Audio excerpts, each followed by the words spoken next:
Hi everyone, and welcome to the Beetle and Grimm's Home Shopping Network. Today, Shipping Goblin George here is gonna let you know about the amazing selection of officially licensed Dungeons & Dragons jewelry that we've made available. Yes, Waterdeep shiny faction tokens, shiny dragon coins, oh, shiny shark medallion. They're absolutely beautiful, aren't they? Oh, and here's an update. As a special offer for today only, if we don't sell 10 pieces by the end of this commercial, George and I will both be killed. Seriously? Not to worry. 10 very reasonably priced pieces of D&D jewelry is not a problem. I'm sure no one wants us to die. How much money you got on you? Oh, bones, lint, more bones. Come on, $15 for 3 dragon pieces. We get the ball rolling. Oh, okay. Ooh, more bones. $15. There you go. I was saving that for lunch. Oh, sale number 1, baby. Here we go. Dam's broken. Let's go.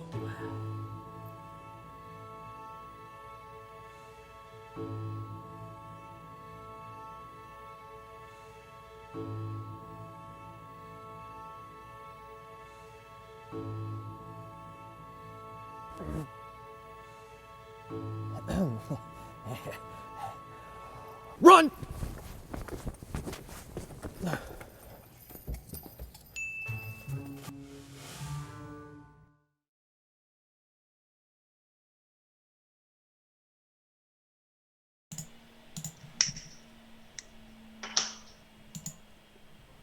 Hello, and welcome to Band of Badgers. Thanks for joining us whilst we play through Tomb of Annihilation by Wizards of the Coast. My name's Joe, and I'll be your DM for this whole campaign. These are the lovely players. Say hello, players. Hello! I'm a player! I'm a player! Look at this! Yeah. Cheers! Kick back and just enjoy yourself. You don't have to worry about anything today. So, yeah. I hope you got lots of penguins at the ready. I do. There we go. I've got penguins. I got Maltesers. Yeah. I got hula hoops. The only rule is that every time you get penguin, beer. you have to tell the joke. Otherwise, you get disadvantaged on your next roll. If I think about it, I will. But yeah, I got beer. Cheers! Cheers, everyone. Cheers. Hope everyone's happy and healthy Cheers. in this crazy world we've got going on at the moment. Yeah, definitely. Also, a big welcome to our special guest Ryan from Session Zero Clothing. Hello. Thank you for joining Hi, us. Ryan. Hey, Ryan. Thank you for coming along again. Ryan. Thank you for having me again. I can't We'll believe I tricked you into it. Yeah. So we'll be asking Ryan some questions during the halftime break. So if you've got any questions for Ryan, just drop a big capital Q before your question, and they'll get fed through to myself beforehand by the moderators, by our lovely moderators. I'd like to also say a big thank you to our sponsors, Beetle and Grimm, and also Gale Force 9. And we've got Gareth here from Gale Force 9, who has been lovely enough to give us an amazing prize. Do you want to see it? Giving away in the second half of this show. Do you want to put it up, a that'd be quick great. sneak peek? So if I push this button over here, that's just our roll 20 screen. That's not the prize. You don't get roll 20. And then if I push this button over here, there we go. This has been fantastically, graciously, lovingly donated by Galforce 9. And we're going to give all of this away at some point in today's session. Now this, Gareth, you can talk us through it, but I think there's over £100 worth of gear here.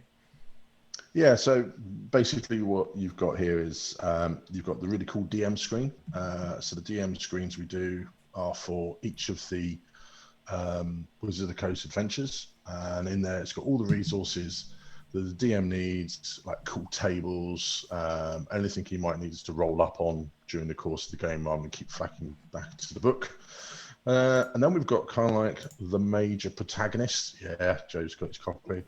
So we've got a really cool, humongous zombie dinosaur, and there's some like zombies coming out of the body. You've got Asaret, the Leech Lord. He might be quite powerful. Who knows? Maybe we might even get to fight against him. You've got the awesome Batrek totem goblins, where they sort of stack on top of each other. They've got a cool tribal masks. You've got a Chilton Dino Rider with the dino races in the port. And then you've also got the other person who I've forgotten its name. Basically, he's a really cool snake lord with a flaming sword. The Raznu. Rasny. Razny, yeah, there we go. Yeah. Joe told me to forget everything I knew, so... That's cool. So yeah, literally at some point in this session, we're not going to tell you exactly when, you have to stay tuned, but we are going to give all of this away to one lucky winner.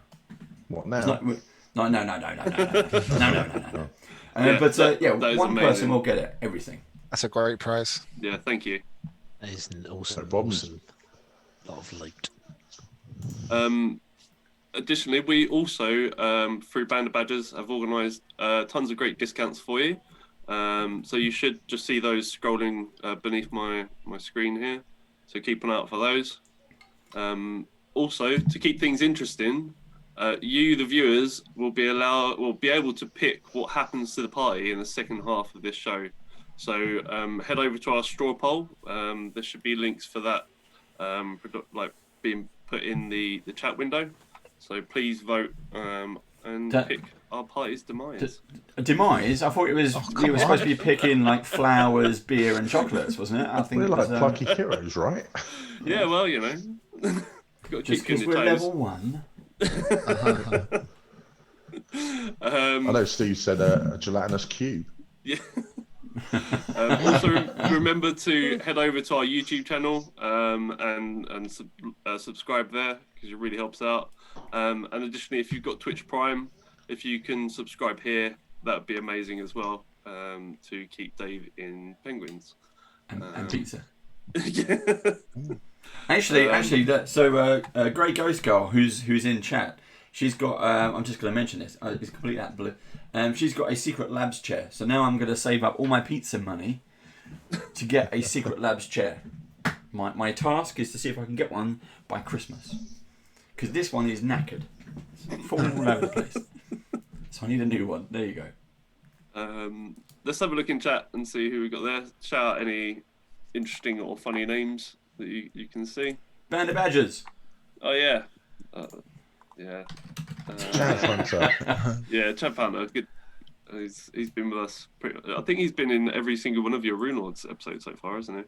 So Chav Hunter's done really well. So we mentioned like the giveaway from Galforce 9. Obviously, if you've watched us on Runelords, you would know that we have a ton of giveaways going on, and Chav Hunter luckily has won quite a lot of them.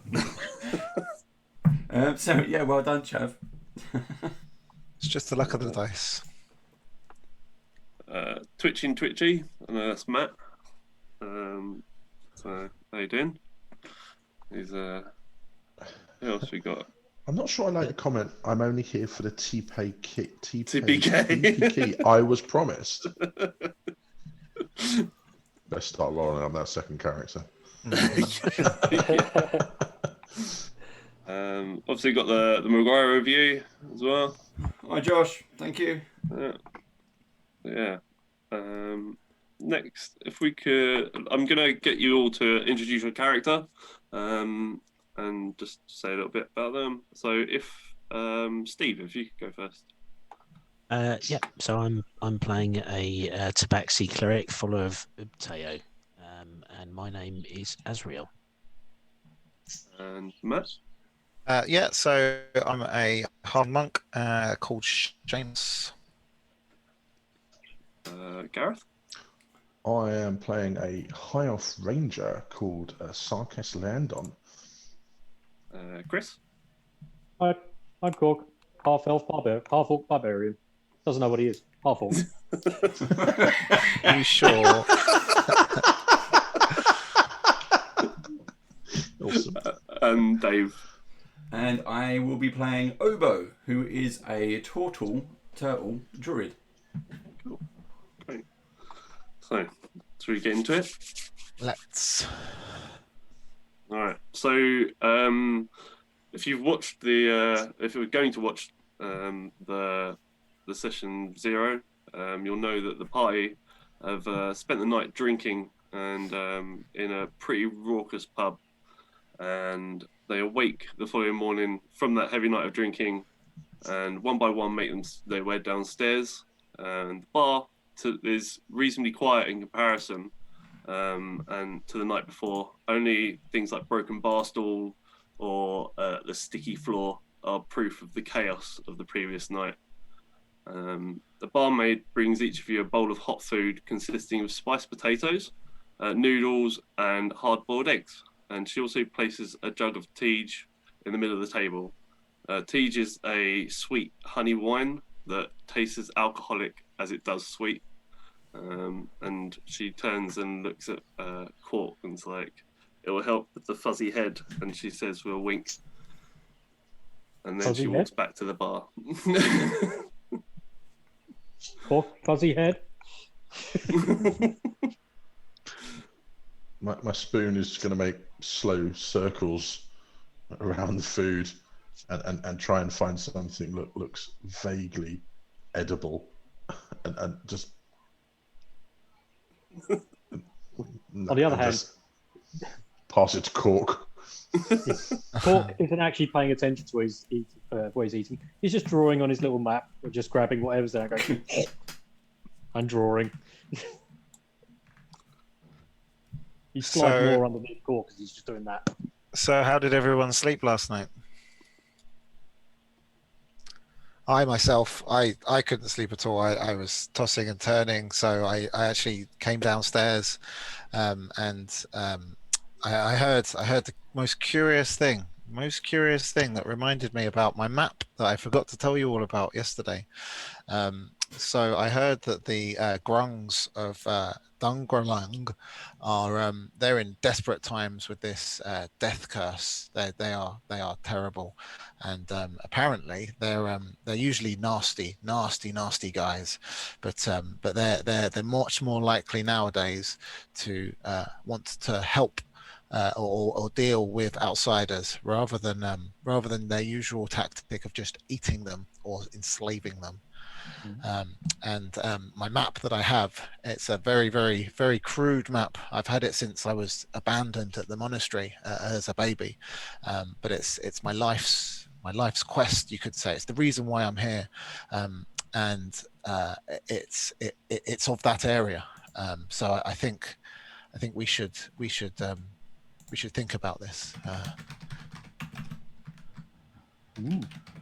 Yeah. Cork heard things. Cork heard things about terrafolk. Apparently, go up Trixel River, a 5-day walk, and see big stone spire in east. Which way east? We look east, That way. and the big stone spire called the Firefinger.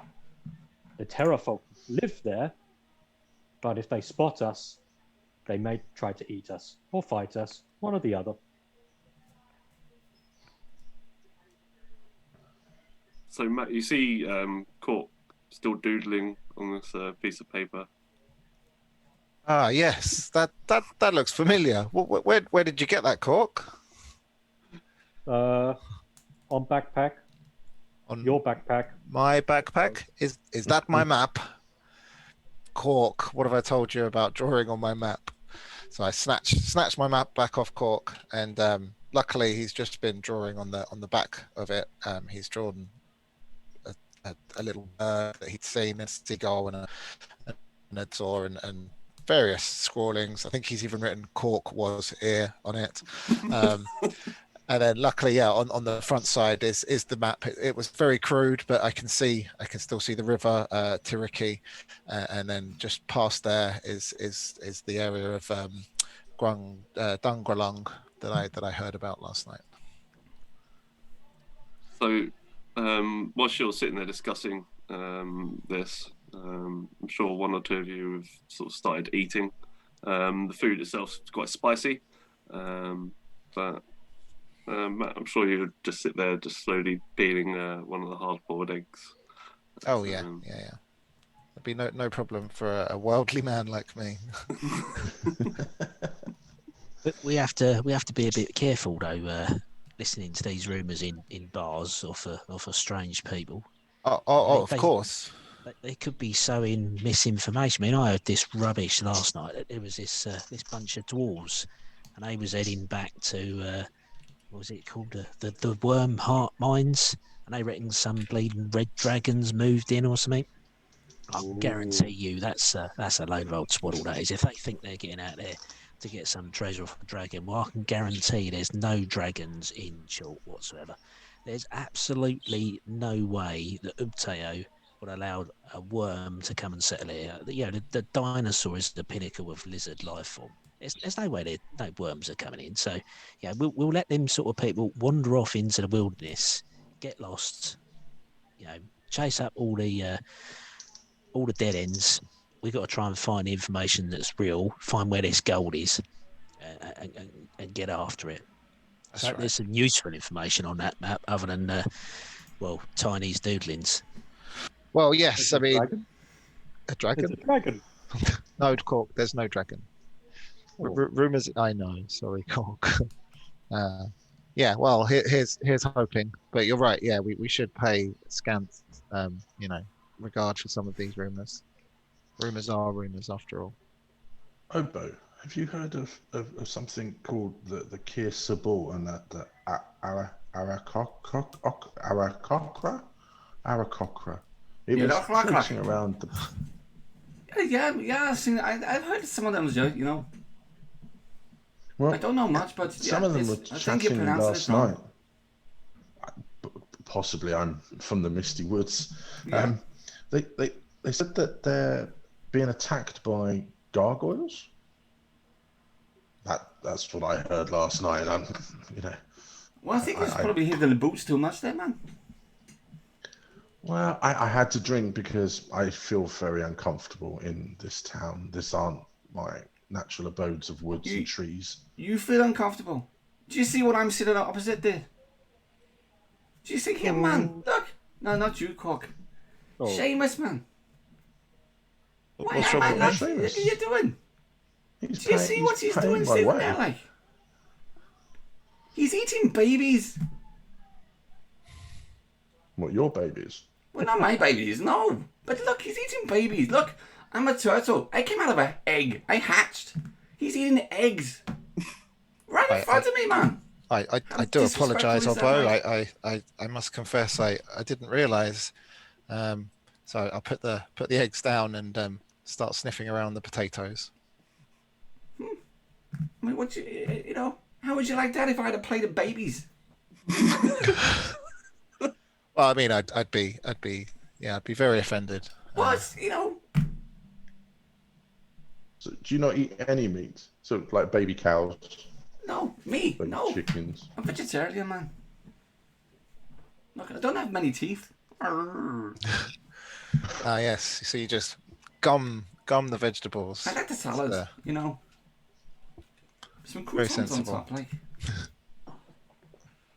That's about it, But it's just look. You've had your warning, okay? Don't eat eggs around me. No, that's fair enough. I can only apologise. Because next time I will. I'll ask the bar staff. This is choked. I know you're new, but this is choked. Well, we were given this Ask them for food. some boiled babies, We were given this food. I thought it was the local cuisine. It's eggs. It is eggs. It's eggs. Oh, this is awkward. Yeah. I'm going to put myself into kind of a meditative trance to try and clear my foggy head. Sure. I think he's got a bit of a hangover, like. Yeah, I think so. He was hitting the ale hard. So I mean, should we make our way over to? Does anyone remember speaking to that guard, that Minotaur? Yeah, didn't Well, it, I remember did- Cork walking out. Oh yes, that's right. Yeah, follow the Minotaur. Well, we got him back, just about. Thanks again for tracking him down. Had big horns. Big horns. Lots of That's horns. right. That's right, Cork. He did have big horns. Yeah, yeah. So I think we have an appointment with him in the morning after we're all done here, With the eating our fruit? breakfast. Cool. So, even speaking to the barmaid, you'd be able to get pointed in the right direction for the Merchant Prince's villa. She'd sort of tell you that it's around about a 20-minute walk through Port Nyanzaru. Which, if you're ready to go, you're more than welcome to. Does anyone? Is everyone full of ready for the day? Are you starting again? Starting again with the You start potatoes. Full. I'm having me lettuce for breakfast, mate. It's good. Leave those eggs. I potatoes, only potatoes. Although they do Okay. kind of look like eggs, but yes, only potatoes. Okay, well, Do let's we? Should we go? I know where the prince lives, like. Ah, yes, of course. You're proving Pork very pulls some useful. eggs in a pouch. Who is this guy we're going to see anyway? I mean, what's the deal? How does he know you, Seamus? He doesn't know me at all. I'm not sure why. We were just here. We were drinking. I guess our encounter yesterday proved that we were of good sorts. And yeah, I have no idea. Do you know who he is?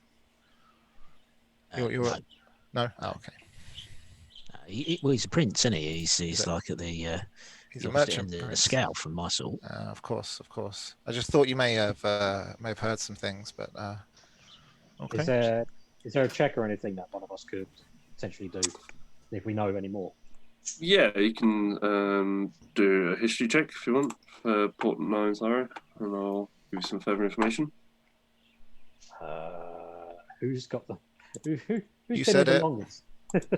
You're me, You Stuart. said it. You roll it. Like, Well, Who does I call was, know his history? born here. Rather, I was hatched Yeah. here. I was going to say. you were hatched. So, you'd know that there are actually 7 merchant princes in the city, There was 7, and they each they're basically the most affluent people in the city.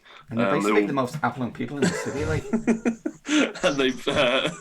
and they've each all got their own sort of stores, and they sell their own types of wares. So if you Their were own shops purchasing and anything stuff, in you the know. city, it would be from one of these merchant princes, no depending matter on the what you types of want, like items even you if it's buy. under the counter, like that's what you want. Like, Yeah. they got it, you know. Thanks, Obbo. That's okay. Like, but should we go? We're ready. Let's do it. You follow me, like. Excellent. I'll pick up my quarterstaff up off the floor and peg off.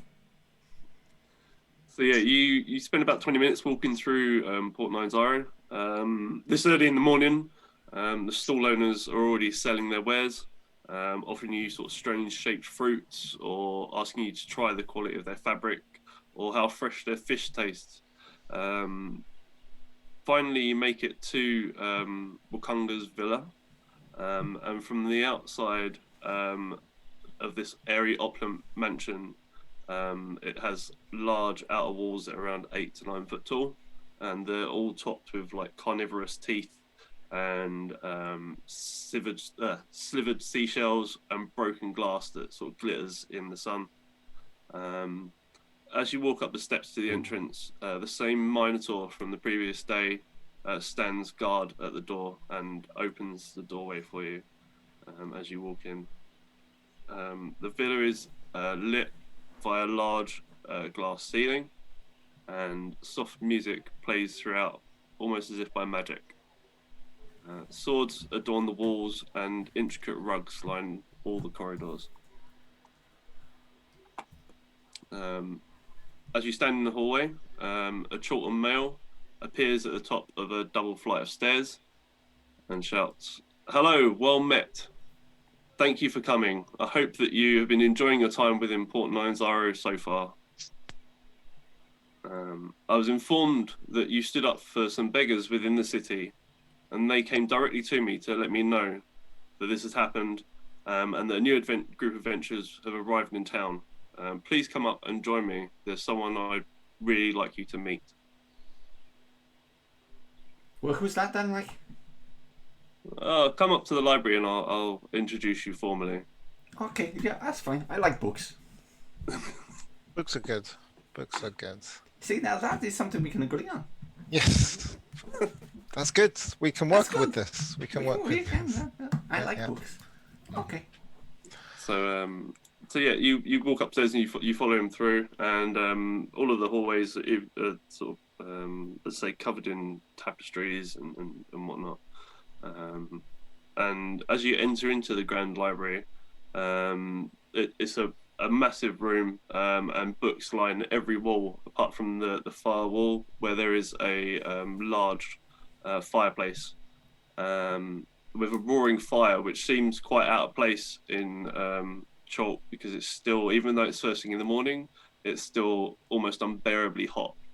And sitting in a large back chair next to the fireplace, at first glance you'd almost assume that it was just a pile of blankets, but it's actually a person sitting in amongst them, and the person, as you walk into the room, moves to look at you, and they remove something from their mouth, and a voice comes from out and says, "Help yourselves to wine and seat yourselves, friends. I hope I can call you that." Okay, friend. And Cork starts drinking wine. Why you wearing a mask, man? I'm gravely ill, unfortunately. Oh shit! You step back. Yeah. Oh, it's the Rona. I've heard about that. It's the Rona. 2 meters, like. Cork drops the wine. Is there anything I can do to help? And as you enter, Wakanga walks in behind you and says, "Friends, allow me to introduce you to Syndra Sylvain. She's a close friend of mine and is in need of aid." So she sort of turns to look at you and says, I was an adventurer much like yourselves many years ago, and I was once raised from the dead. I've since closed that door on my life, on that stage of my life. Probably the coffin lid. Yeah, and the death curse that you've all heard about has struck me.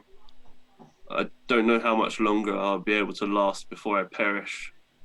Clerics have not been able to assist, and they're stunned by what's happening. My contacts within the Harpers have learnt that the cause of the death curse is a necromantic artificer called the Soulmonger. According to their sources, the Soulmonger is somewhere in Chult. The Chultan Peninsula is ringed with mountains and choked with rainforests and enormous reptiles and savage goblins. An army of undead prowl the jungle ruins, and mapping the place has always been nigh on impossible, and nothing is known about the region's geography beyond a few miles of coastline. Working from dozens of sea charts and logbooks, I've assembled everything that I know about the state of Chult into one map, and I'll provide this to you if you undertake the mission in trying to find this soulmonger. So is he staying in town, like? Who, sorry? The soulmonger. Yeah, because I know most of the pubs around here. So if I just not go knocking on the door, will I recognize him if I see him? I believe that it's within the jungles. I see. I don't think they're in. So you mean it's a bit of a it's a bit of a wider search area then, like? That's correct, yeah. Oh, I see, like. I cottoned on now, you see. How long has this ailment been affecting you? It's been the last few weeks. And is anyone else in this port been affected? There are anybody that has previously been raised from the dead. So are you So like the hungry wine for is fine brains? to drink. Huh? Huh? Huh? Who are you hiring? Who am Is I it Cork? hiring? Yes. You said, Cork. Hello, Cork. Well, Hello. nice to meet you. You had a Is question? the wine okay to drink? The wine is okay to drink, yes. Good Please going. feel free. So, And I said, are you what eating exactly? brains? I take a sip and I pass the glass over to Seamus. Not sure if that worked. You are more than welcome to your own glass, sir. Thank you. Thank you.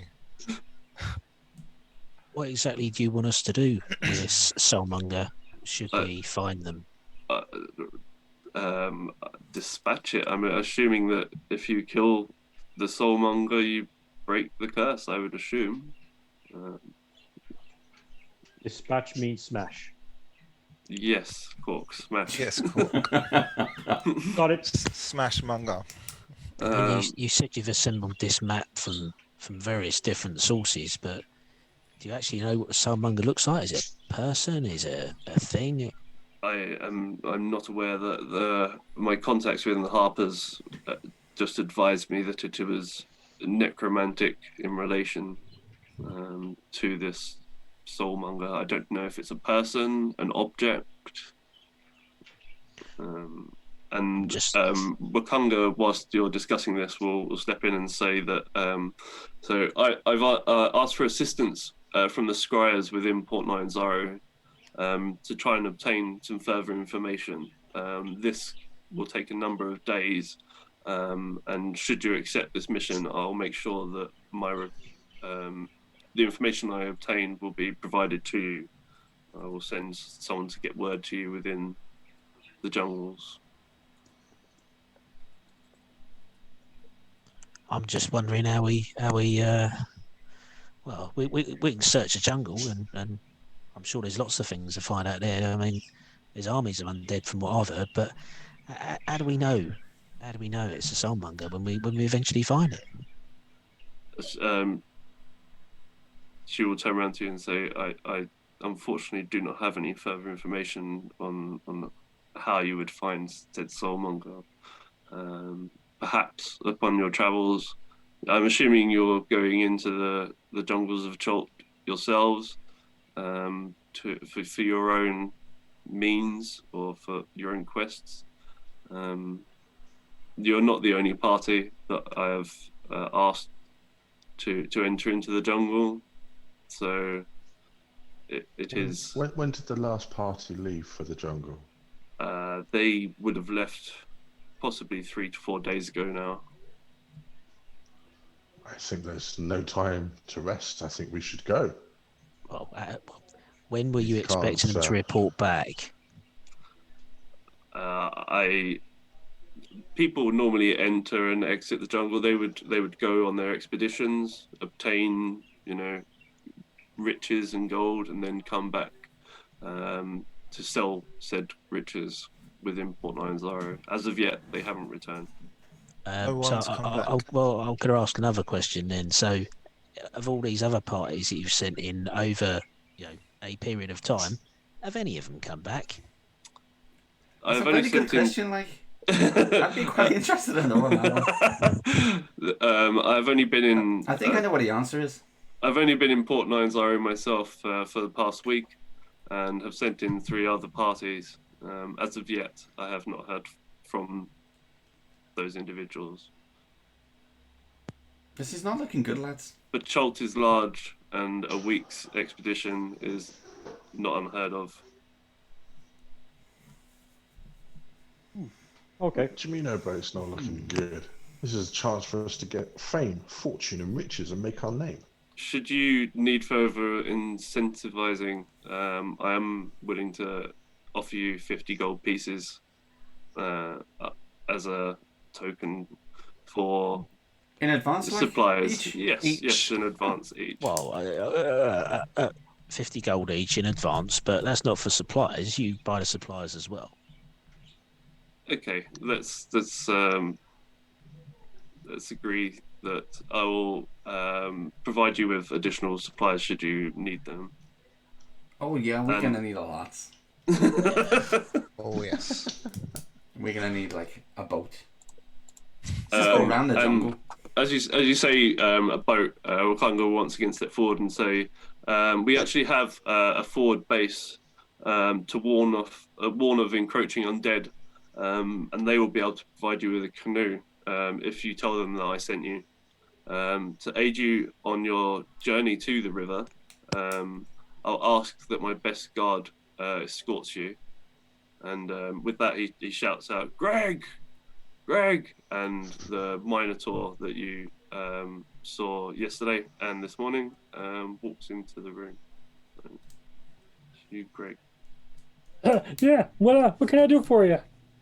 I'd like you to assist this fine party and make sure that they get to the edge of the jungle safely and are seen on their way if they wish to. If they do, of course, wish to accept our request. I'm assuming the talk of supplies and the money has perked your interests, should we say? Well, it's assuaged some of our fears, definitely. Yeah. If you can fund the expedition, give us a boat, sort us out with some decent equipment, and 50 gold to sweeten the deal with that map. I think I'm in. I can't speak for the rest of these guys, but yeah, I'm certainly interested. Yeah. We go jungle. Yes. Well, we're going there anyway. I think this would be a good thing to do. The negotiation's not your strong point, is it, Seamus? No, absolutely not. You're right. I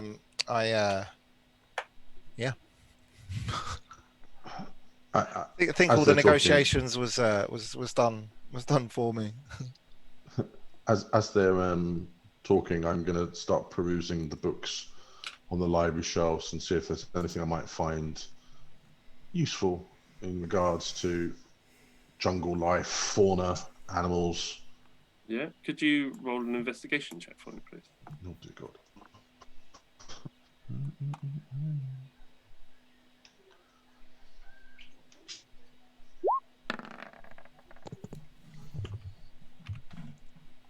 I have a stack of books. So bear in mind the audience cannot see. Yeah, the audience can't see numbers. So yeah, I rolled a 19. So perusing through the books, there's most of them are about the sort of like soppy love stories and those sorts of books. But a romance in Cholt. Yeah. She softly caressed the wooden brow of the tree. But you do find the odd book here and there that are in relation to edible funguses of Cholt and etc. etc. May I take these with us, my lady? Just for a short read. I'll bring them back afterwards, I promise. They are first editions, so please do take care. Ooh, first editions. Okay. Is he taking the romance novels or the ones about the fungus? I'll take a romance novel for Cork for nighttime readings. So Cork wouldn't understand.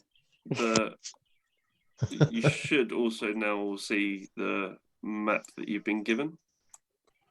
Have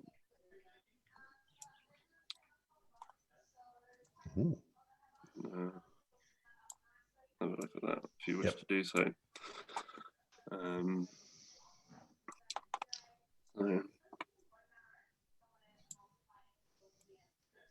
That's the River Treriki. Whilst you are all perusing the map, Wakanga will turn around to Greg and say, "I'd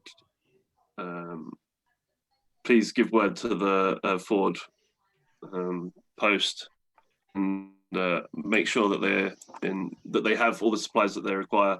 When you report back, please let me know if they are in need of any further equipment or food. All right, you got it. You sure got it. You can count on Greg. Thank you. And obviousobviously make sure the party here come to no harm and aid them in any way they require. Oh, absolutely, of course. I'm just gonna, I'm gonna have to top off on my cider before we head out. Certainly.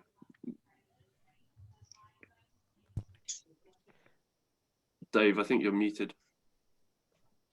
There we go. That might make things easier.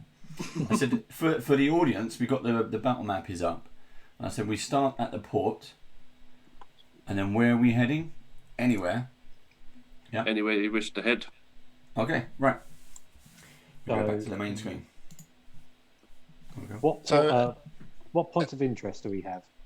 So at this point, Seamus brings out his map and starts trying to match it up on the map that we've just given to try and see where his this Dungralung place is, and he sees that it's going down the river Tairiki, which has been mentioned a few times, which is handy.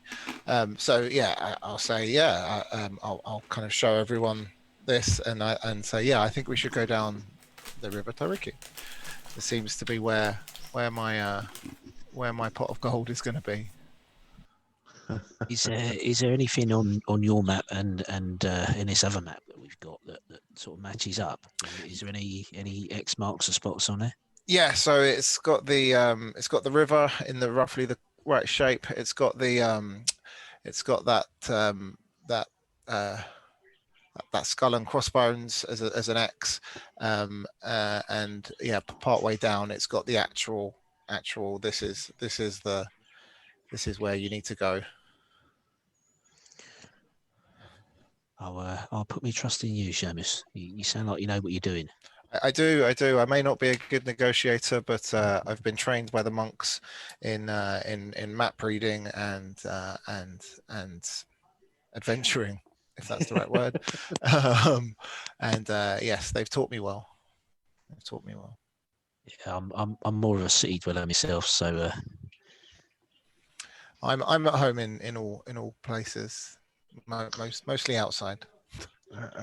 Even if these jungle environments may not be my natural woods that I grew up in, I'm fairly certain I can ensure that we don't get lost. Good to know. Good stuff. Obo, do you have any knowledge of any of this outside of the port? Not in the middle of the jungle as such. No. Okay. I've mostly sort of sailed around. I come from the southern part of Chult. Oh, I see. It's called the Snout. The Snout. Snout of Umgar. Oh, very good. How is That's it there? my home. It's very nice actually, but there's not many jobs, so we tend to head north. You see, there's more jobs at the port. Okay, good.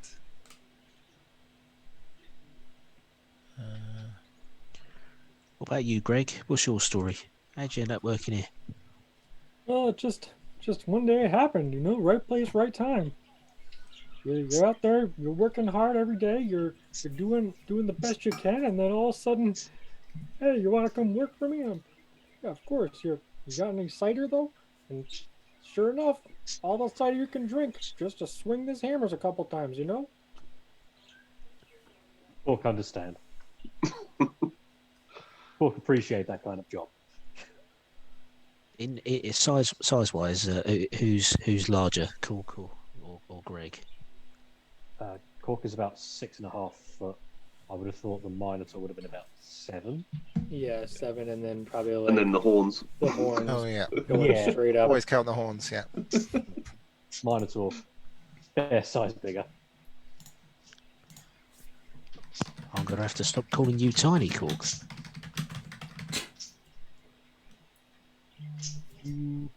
No, keep calling Tiny. Fun. Cork like nicknames. If you don't mind. Walk enjoy. So, seeing as you, Seamus, and Sarkas, I'm going to say that wrong all the time. Sarkas. You sound like you know what you're doing. Talk. Outside the city. So, how about we go and get some equipment? Do you know what we're going to need? You know, tents or something, or some food. Yeah, so I've already got some tents and some equipment, and I think on our way out of the city, we'll pick up the stuff that we need from shops. We'll hoover it up almost unseen. I can prepare a list of what I think we would need for an expedition as tents, snowshoes, crampons, rope, grappling hooks, tinderboxes, food. Yep, all of that stuff. Wineskins. All the things. Yeah. So yeah, on your travels, you can sort of collect these items, and as I said, if you at a later point, if you think you need an item, just let me know, and we'll decide whether it would have been something that you'd have thought of to pick up beforehand. So I suppose the next question is, where do we want to go first? We've got the rumours, or we've got the front line that was mentioned earlier. Unless anyone's got any more questions for the prince. Yeah, I was going to ask where exactly this forward base is. The prince will point to a position on the map that's around here. It's just by the mouth of the river. He'll say that they also have other forward bases elsewhere here as well. So 2 or 3 sort of forward positions that would give Port Nyanzaru an early warning system for encroaching. Sure, so they're kind of like just almost beyond the outskirts of the city, right? Yeah, sure, okay. So is that the other river? Because we know River Teriyaki. Is that the other river that they're on? So there would be one at the mouth of the Teriyaki, and then there'd also be one in front of the River Soshan Star. Cork just wants to ask the prince. So Cork's going to ask, how many undead? All over Ireland, or just in certain area? The jungles of Cholt are overrun, should we say, with undead. We tried to highlight on this map the areas of denser undead population. As you can see, the skull and crossbones indicates an undead presence, and then there are certain areas that are well known to be a higher concentration.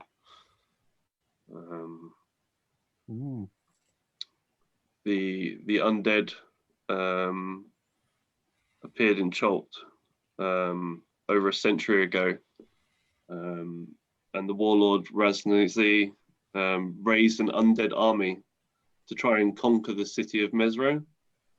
The army mainly consisted of our undead like forefathers, Choltons, and zombies and cannibals transformed into ghouls. Raznazi and his legion were defeated, and they were driven back into the jungle. Before he could organize another attack, the city of Mesro plane shifted away, and he was stripped of his God-given powers. Declaring himself an enemy to the world, he threw his lot in with the Yunti, and the remnants of his army is still spread through the jungle like a blight. And they are throughout the whole of the wilderness of Cholt. So, Who are Yunti? snake people. Snakes. Why does it have to be snakes? Hey, Dave, someone in chat wants to see the map again.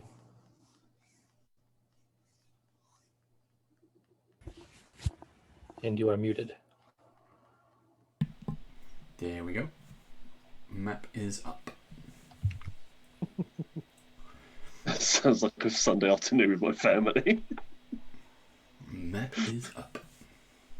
As I said, if the rumours can be believed, the rumour I heard is down from Mesru, the river that flows down from there to Kirsabal, where the Arakaraka Kara are. Arakokra, I think it is. Yeah. I can also pronounce that That's right. badly every time. You said a cockerel was under attack by gargoyles. Yes. A cockerel under attack by gargoyles. We have to go save chickens. That's what Cork understood. All right, so yeah, I think I think we should go down the river to Raki, see what we can see there. Try and find my X marks the spot, and then we can head over to Mesro and save the cockerels. How does that sound to everybody else? Get into Mesro, gets my vote. Alrighty. You're paying my wages, Seamus, so I will follow. Wages are, as we have repeatedly discussed, wages are paid on things that we find. So, with the rumours and the kind of quest we've been given, there seems like almost a path or a pattern we could actually follow and hit most of them as we go to Mesro. So is it worth just kind of making a note of where the rumours were pointing and things like that? And where the main shot was? Okay. Grains, Cork, and drawing a map. Oh, yeah. Come on, Cork. I'm there. Cork? What? No. Yeah, so I think Seamus would be marking down all these places on the map. Yeah, as we he'll have been ticking them off or writing them down with the various notes as we go along, crossing out the Quark's crayon drawings. No. Cockerel somewhere. Yeah, that's right.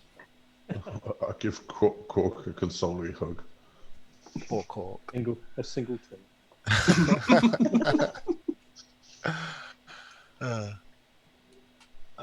All right, I think we've got everything we need from here. Cool. So, as you leave and wander about the town to obtain all of the supplies that you believe that you're going to need, obviously, if you haven't done so already, put 50 gold pieces into your inventory. That can just be seen in your character sheet.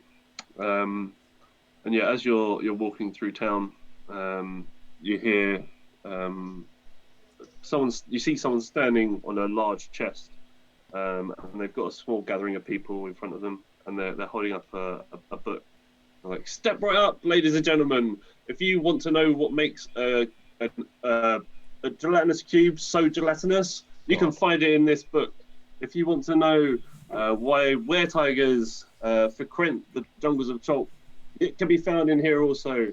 If you would like to know why a black ooze is so oozy, once again, inside this book, you will find the secrets." This sounds like a great book, then. Yes. I am drawn like a moth to a flame, and I just kind of go, "Oh, book of knowledge, book of knowledge of chalks." You say? Yeah. So as you get closer, you see he's actually holding up this book, which is Volo's Guide to Monsters, and he shouts out, "I am Volo, and this is my book, and you can buy it for myself for a small price of 60 gold pieces. Step right up. You gentlemen over there, you look like adventurers. You will need this on your travels." Give me the. I reach out for the book, and can I have a look? You can have a look at the synopsis, but any information inside you would obviously need to purchase. 50 gold, you say? Oh, I said 60, so I'm pretty sure I heard 50. it was most definitely 60. 50 gold? Is I'm going to try and persuade him that I'm sure we're supposed to haggle. Yeah. is Wakanga a pretty well-known person? Is he like Yes. respected? Yeah, he would be. Would this guy recognize me? He would not, unfortunately, no. Do I have anything that would signify me as one of his guards, like a pendant or something? You might have some sort of brooch or something along those lines. Yeah, I can if you've got like you've got a loincloth, haven't you? So you can have something attached to your loincloth, like to symbolise. I wanna like walk up next to Sarkis as he's like getting ready to hand him money, and say, "Hello, sir.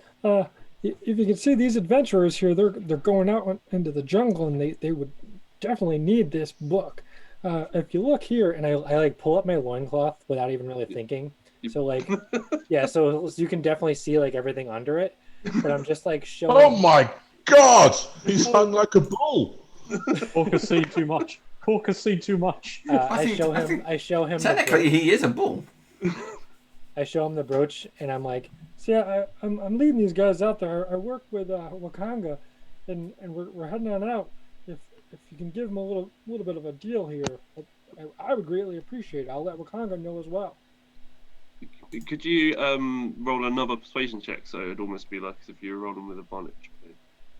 For me? Yeah. Yeah, sweet. With advantage? No, so you've already rolled one persuasion check. If you just roll another one.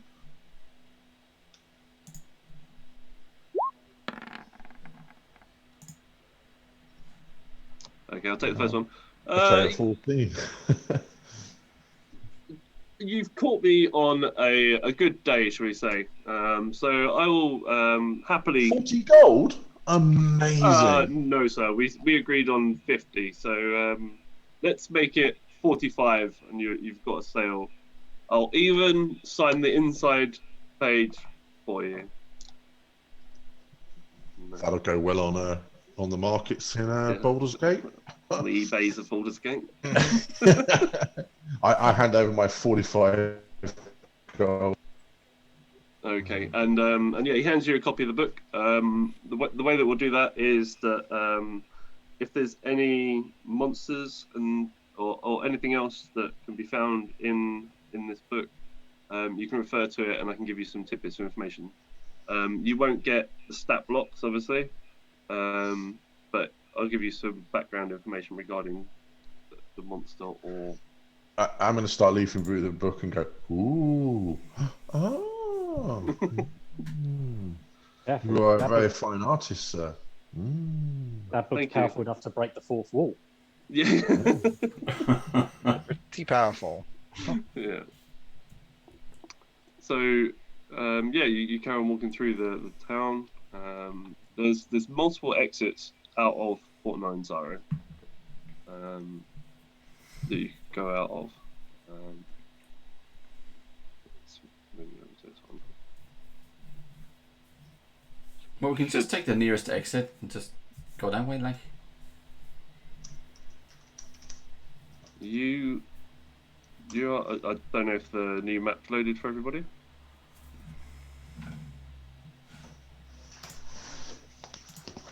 Yep, loaded. Yeah. So you guys are up in this sort of area here. So Can you ping it? Yeah, I am, but the map's very big and my ping is very small. Oh, it's to the west. It's to the west. Near the left. Yeah. So can you ping again? Yep. So you're here. Alright, sweet. The nearest exit is actually via a place called Melar's Throat.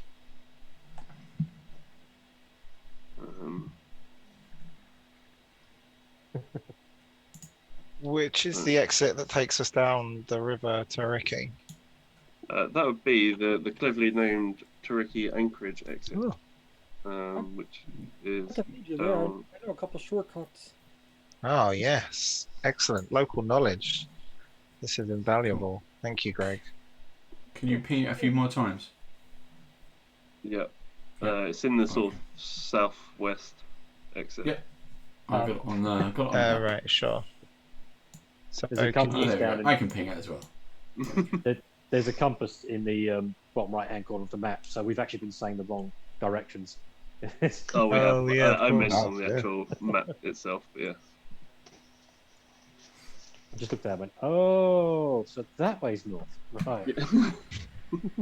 So yeah, Greg, what's the best way to get out to the River Tariki exit? Well, you stay on the main street, and then you get to the exit. Excellent. That's a great shortcut. Well, I only said shortcut because if you call it a shortcut, it feels like it goes by faster, of course. Yeah. No, that's a good. Yeah, very good. Thank you, Greg. You are a massive minotaur, so it's not as if you have to walk side to side of people. You just walk through them.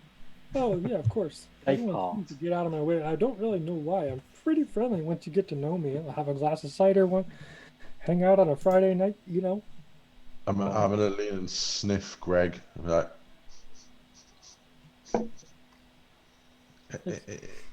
it might be something to do with your bullish odor. Well, I don't know why I wear axe. Get it? It's a Minotaur joke. Amazing. All right, let's head that way then. Yeah. Stage right. Yeah. So you're going to go through the tricky anchorage gate as a mother's cap. Yes. It's a saying. It's a, Not exit. not an exit. It's a gate. No, it's a gate. Absolutely, it's a gate. Very true. So, Joe, just a quick thought. Mechanically, Mhm. are you, because obviously we've got the rumours and things like that, are we, do we select where we want to go, or will you kind of guide us in that direction? Yeah. So if you're saying I'd like to go in this sort of direction, we're going to be slightly, possibly jumping through some pieces, such as some jungle exploration. So yeah, if you say I want to head in this direction, we'll try and do so. Cool.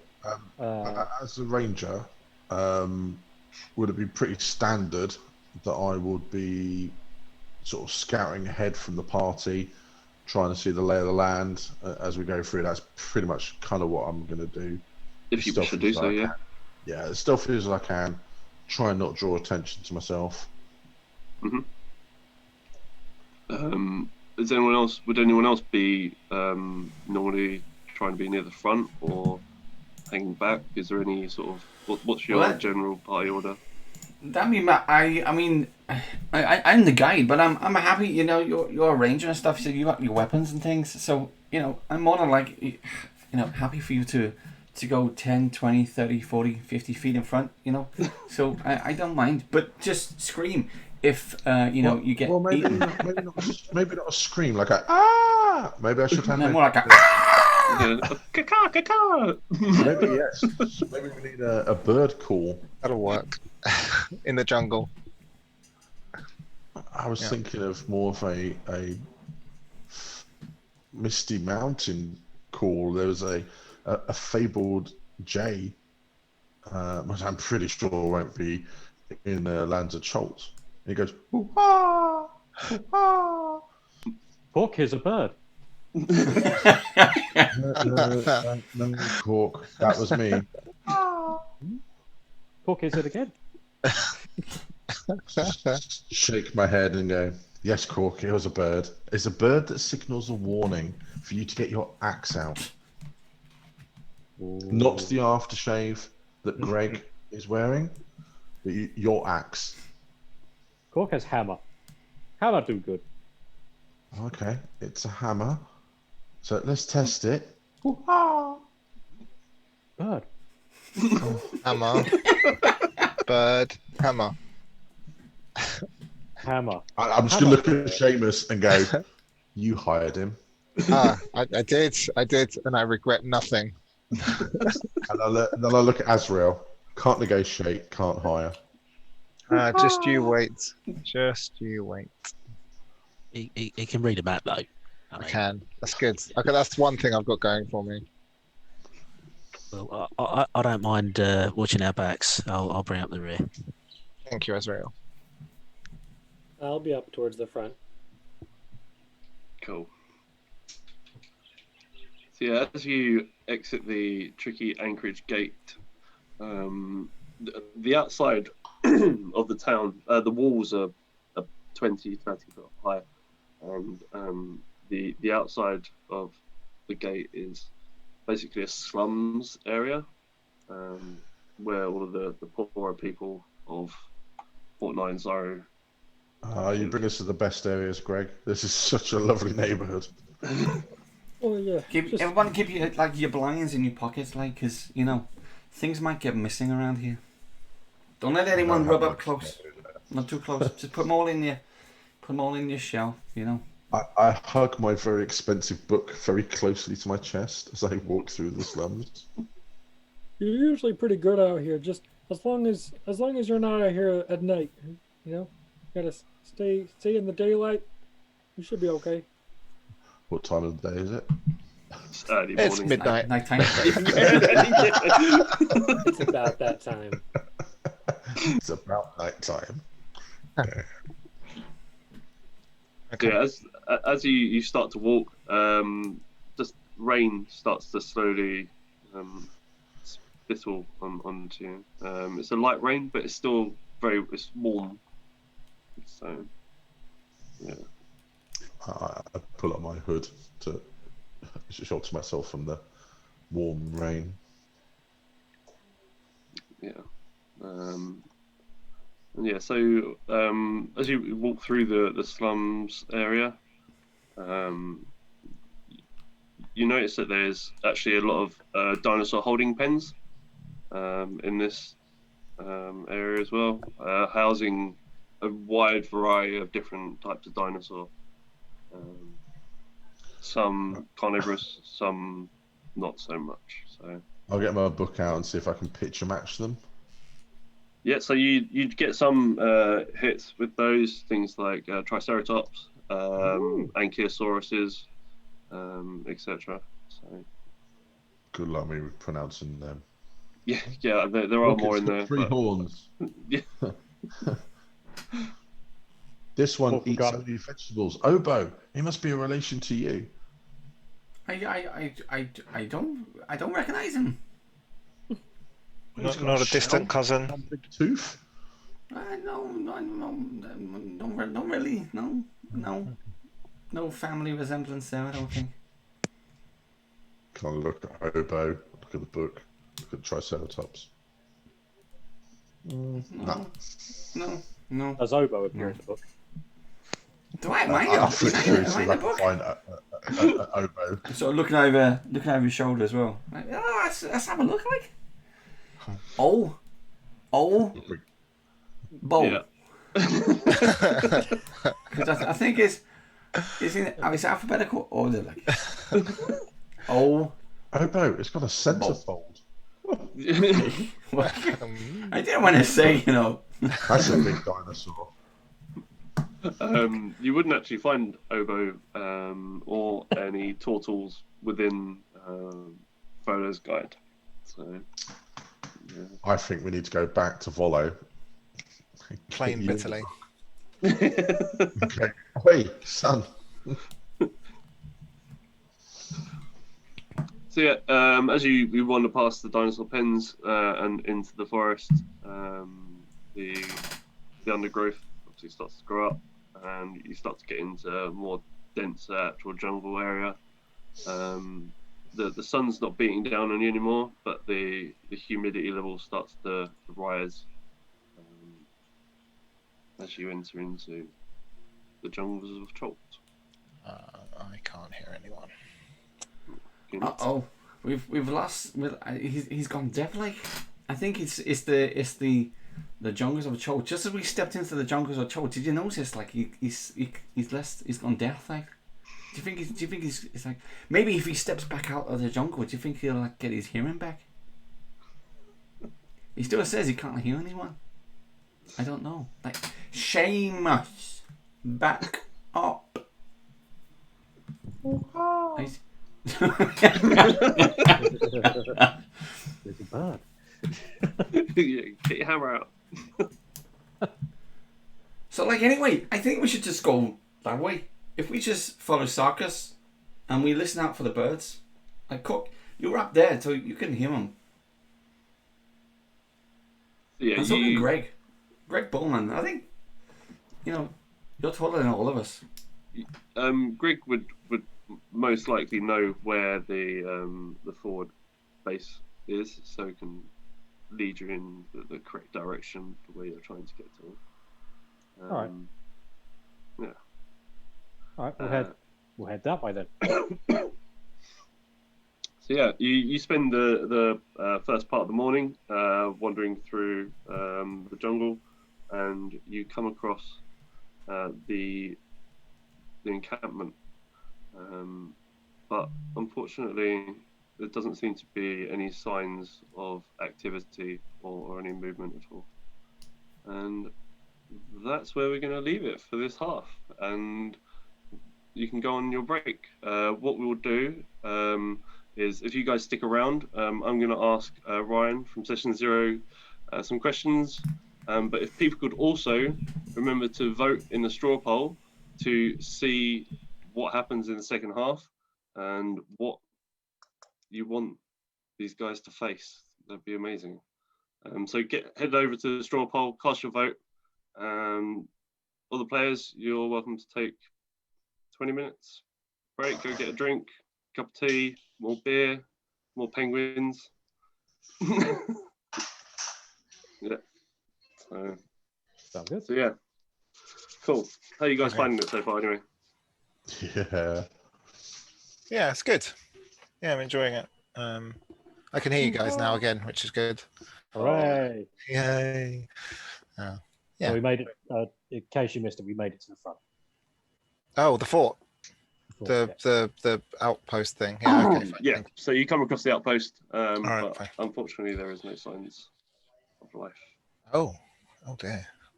Yes. Okay. Yeah, I'll be back in 2 seconds. Cool. Say no. So yeah, Ryan, how are we doing? Good. How about you? Yeah, good, thank you. So yeah, just wanted to ask you some questions about Session 0.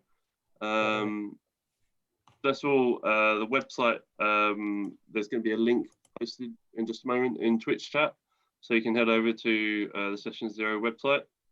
I believe you've got, what's the discount percentage that you got on running at the moment? You've got a offer running, haven't you? Yeah, I got a 13% discount for like the Unlucky 13 for Halloween. If you want to use the discount code HALLOW, all capital letters, HALLOW, I'll give you 13% off any order. Perfect. And you've got a new jumper, you said, that's just been released as well. Yeah, I got it's just the 0 crew neck. A little background for it is a few months ago, I already told you guys this in the other stream, but you guys haven't heard it. But a few months ago, I got really into Wu-Tang Clan, and yeah, I love the Wu-Tang Clan. Yeah, I mean, I've always been like a fan of like old school like hip hop and rap and stuff, and I realized I know pretty much everything about NWA, but nothing at all about Wu-Tang. So I like went down this crazy rabbit hole of learning all sorts of stuff about it and watching documentaries and YouTube interviews, all sorts of stuff. And I was like, you know, I have to make, I got to make a crew neck. I have to. Yeah. So I did. Nice. Have you seen them live? Or... No, I haven't. No. I went to see them probably years and years ago now. Back when we were able to go out. I remember, you know, outside. Yeah. It was insane. Yeah, it was really good fun. I was actually listening to 36 Chambers today. Oh, really? Yeah. So, yeah. Whenever the house is too quiet, I'll just have Alexa play it. But there she goes. I was worried she'd hear me. Yeah.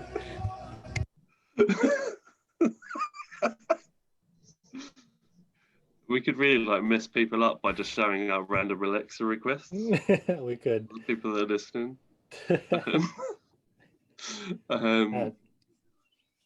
So out of all of the designs that you've got on your website, is there any one that is your favorite, or do you generally have, like, if it was me, it would probably be the latest one that I'd released would be my favorite? But is there anyone in particular that stands out to you? The Raven one I really like a lot. That one seems to be a big hit. I really like the Minotaur one. Mm-hmm. That's the one that Dave's got, isn't it? I think. Yeah. But my number one favorite right now is the one that isn't released yet. Mm-hmm. That one I'm doing with Cantina 13. They're in the chat right now with Dylan. That was the Mockery one that I had shown a few weeks back. Yeah. That does look very good. It looks amazing. Yeah. Have you got that? Thank you. Like to hand? I do. If you want to give me 30 seconds, maybe at the end of the break, I can run and grab it. Yeah, cool. Yeah, just Dave's found his one. So there's one as well. That's a front long sleeve T-shirt with the back. Yeah, that's the one I'm wearing right now. Yeah. I'm really liking the "I Am Your Master" T-shirt. Yeah, I had to do a Dungeon Master one. I just didn't know how to do it because I personally didn't want to wear anything that said Dungeon Master, but I figured if I could incorporate the Lich, it would sort of work itself out, and that's what we ended up getting was the I Am Your Master, and I like it a lot. That one came out really good. I'm just ordering it now. Oh, thank you. I appreciate that. Remember, if you've got 13% off if you use the code word Hallow, but also you get 10% off if you use the word Band of Badgers. Oh, So yeah. go for the 13, obviously, but yeah. But say you're watching this back on YouTube at a later point in time that's not October, then you can still get 10% off with badges. Yeah, that one's gonna be running until Session 0 is no longer running. Yeah. Yeah. So Boom, and it's bought. There we go. there you go. And also to couple it, that's why I'm holding it up. yes. Yeah, that one's a big hit too, actually. Yeah, like I was around my mum's the other week and was showing her your website, and even she was like, she didn't know anything about D&D, and even she was like, oh, I really like that one. Yeah, no, that one I've gotten a lot of requests to do children's sizes for that one because I have Baby some, grows and stuff. yes, some friends have like toddlers that they want it for, so got to figure that out. Do you do hoodies as well? I had a hoodie. I had to take it down because I apparently crossed some lines with some copyright issues that I wasn't supposed to cross. But I do have a couple ideas that I want to put out. But as of right now, no. Yeah, like the amount of people that in the other stream were requesting Christmas jumpers as well. Yeah, I see that going on now. We'll see how that goes. Yeah. I just for Christmas jumpers, it has to look like I always think the most awful looking Christmas jumpers are the best. 100%. Yeah. You got a couple of your shirts sold out at the moment. I do. If somebody wanted one of those, how long do you normally take to restock? It depends. It really depends on how fast they sell out or how long it takes to sell out. So like the ones that are up there now, I believe the simple logo or it's just the Session 0 clothing. I think that one I'm probably not going to restock anytime soon, just because there wasn't too much interest with that, only because it's just a logo and no one really knows what Session 0 is yet. But maybe eventually down the line, I'll probably get some more of those. Cool. So one thing I really like about your website is that obviously you work with third-party artists, but you sort of give all credit and sort of point towards them in their like Instagram and things like that. Oh yeah, absolutely. That's 100% them. I want all the direction to go towards them. Like the Raven one, there's this guy Lance Moyer who I reached out to, and he's awesome. He did the master shirt. I I had another one that I also had to take down, but he did the recoloring of it, and he's just really fast, really easy to work with. He knows what he's doing, so I want people to see that. I want people to go and give him, their business. Yeah, sure. So if there was someone that was wanting to get in contact with you, they had a design that they wanted to put on a Session Zero T-shirt, for instance, how would they best get in contact with you? Either email sessionzeroclothing@gmail.com, or if you want to message me on Instagram or Twitter. I check those pretty frequently. I got my notifications all turned up for those, so pretty much anywhere. If you want to track down my personal Facebook, go ahead. I'll share my life with you. It doesn't matter. That's how I found Ryan. I was just stalked him for a while, and then I said, "Look, you're in New York. I'm in the UK. Let's party, man. Let's do some deals. Let's get you on. I'm doing a stream. Come on board." Yeah. And now I can't get rid of them.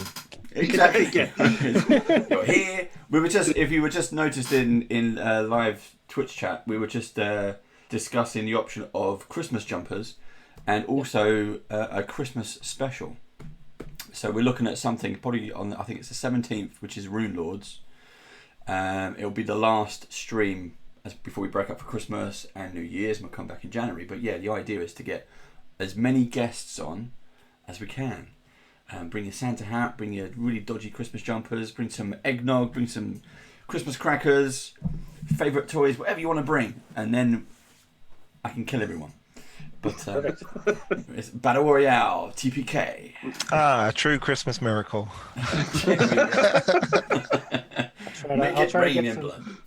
I'll try to get some Christmas sweaters made up before then and pass them out to whoever I can.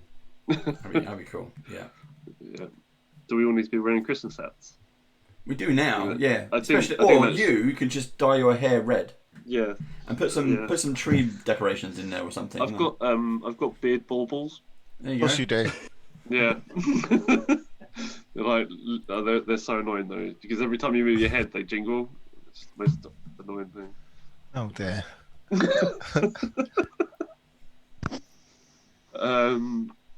So unrelated to your sort of website and stuff, how long have you actually been playing D&D for? So I've been playing for 3.5 years. It was something that I've always wanted to do, but there was like that, that stigma of like, this is the peak of nerddom. There's no going back after that. And I never had enough confidence to do it. I didn't have the people to do it with. Mm-hmm. And then one day one of my friends was like, "Hey, does anyone want to play Dungeons and Dragons with me?" I was like, "Yeah, I do." Finally. And it's been incredible. It's helped a lot. Just with like getting away from the personal life, like just focusing on something for 1 night, 2 nights a week for a couple hours, getting into character, like playing things like Greg, where I can just have fun with it and just make everyone laugh, and it's awesome. Mm-hmm. I've been DMing for just almost 3 years. I got 2 homebrewed campaigns. I got all the Gale Force 9 memorabilia at my table.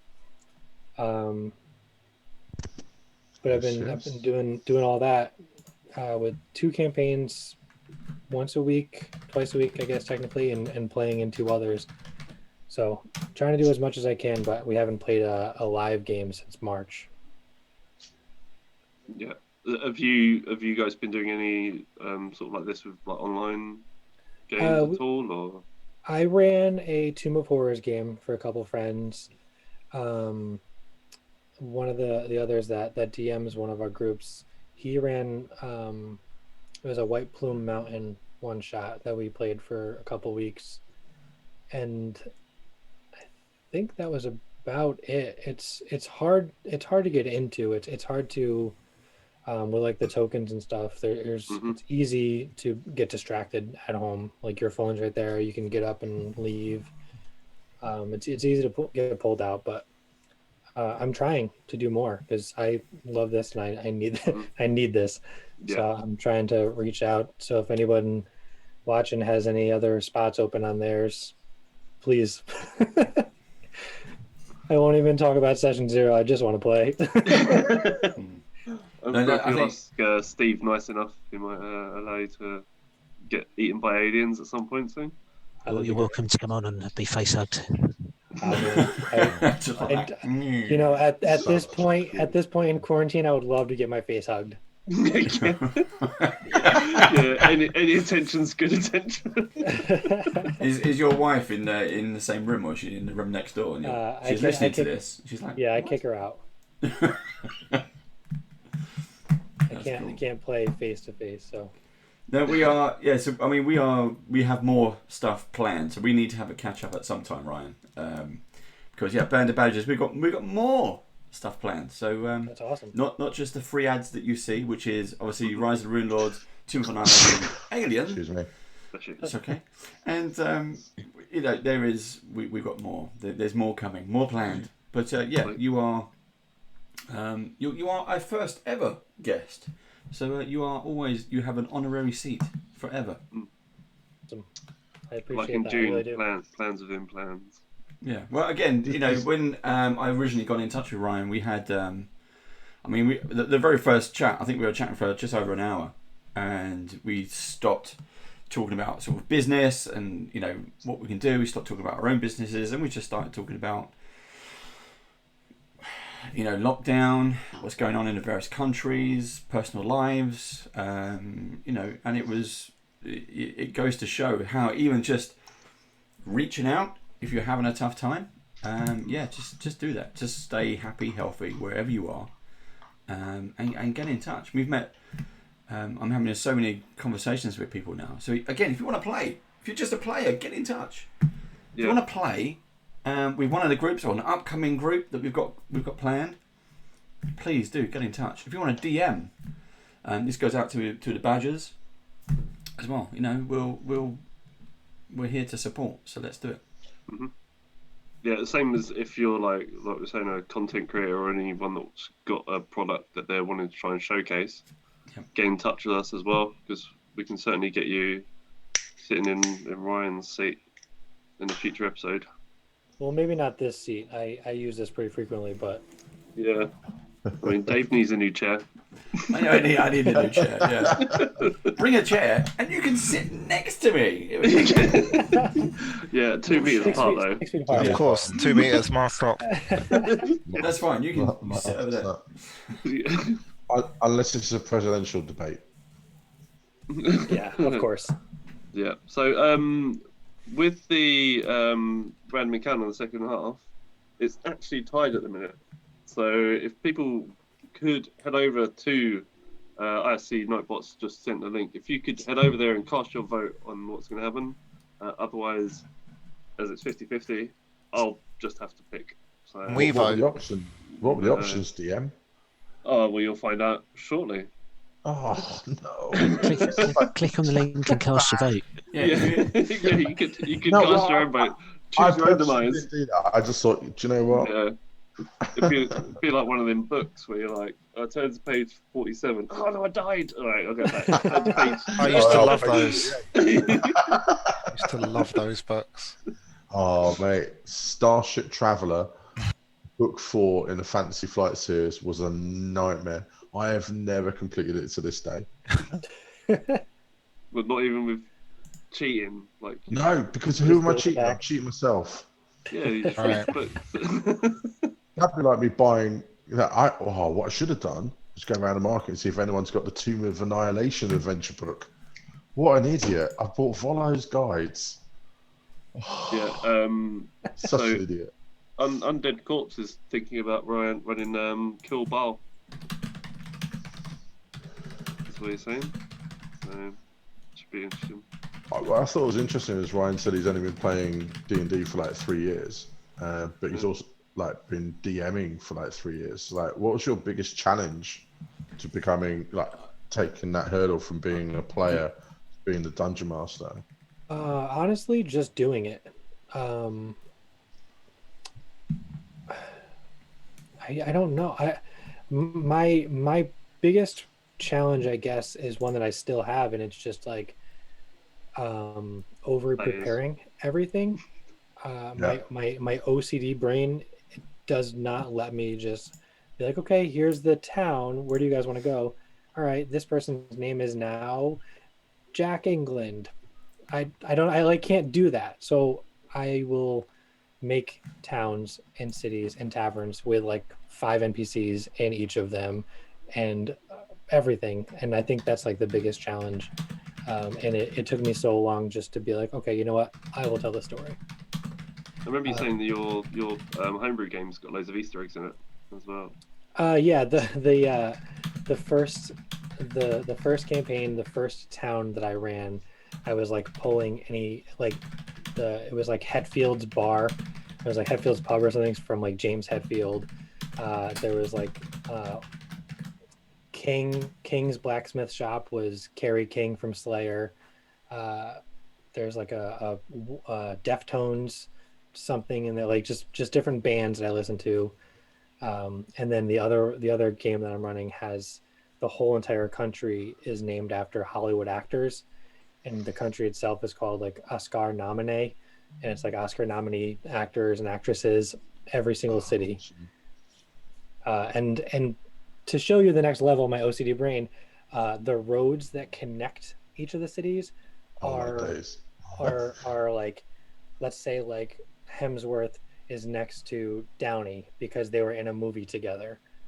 That's amazing. It was wild how long I spent making sure everything matched up. It was bad. It was bad, but I did it. It's there. It's done. Like 7 steps of bacon. Fantastic.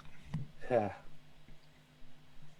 I love homebrews. I think it allows players to be players without any previous knowledge and preconceptions of what the world is, and and you don't take any previous knowledge.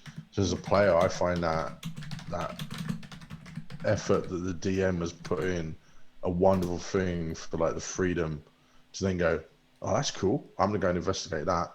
I think sometimes when you have players who know Forgotten Realms better than the DM, sometimes it's like, but DM, isn't it this? And you go, no. So I love homebrews. I think homebrews are one of the greatest things a DM can do. Yeah, that was. I had looked at a couple of the source materials, and they're all awesome, of course. But I couldn't follow them, and I was like, I just want to tell my own story. I don't want to be restricted to like this book or get caught up like for example the Tomb of Horrors I ran a few weeks ago. I was skimming through it and I ran like 2 or 3 like practices, just like really quick practices, and I'm like, this is so hard to be like going through and jumping through to this page or go to that. So I like literally rewrote it. I rewrote it and I just copy and pasted text, and I made myself on OneNote just different tabs, and I was like, this is going to be much easier, but it's still like too much work for a module. Like I just want my own world, and I have all that stuff in my brain. It's there. And then I can change pretty much anything and have it still match. Like there's a couple, like last year they fought a Titan from the 9 Hells that I just made up, but if I were to go through, it'd be like from something from like Mineros from the 9 Hells, just different. I don't know. It's just I know easy. someone asked this. So Tomb of Horrors is quite a famous module. How did you find that one? I don't know if someone's asked already. Well, it was a few, I don't remember exactly when, but it was redone for 5e. So it's on D&D Beyond, and there's on Roll20, there's pre-built maps and stuff. And I found it there, and I was just like, well, I'll give this a shot, see what happens. Something that I forgot to do at the start was, I think we were going to do a giveaway for a t-shirt as well. Yeah. So does Steve, do you want to pick a word that everyone in the chat can put in? Well, Ryan, Or do you want Ryan? to pick a word? Do I want to pick a word? Yeah, go for it. We'll do that discount code. Let's just go with Hallow, HALLOW. Okay, so if you put exclamation point hello, HALLOW into chat, you will be entered in Nightbot for a giveaway.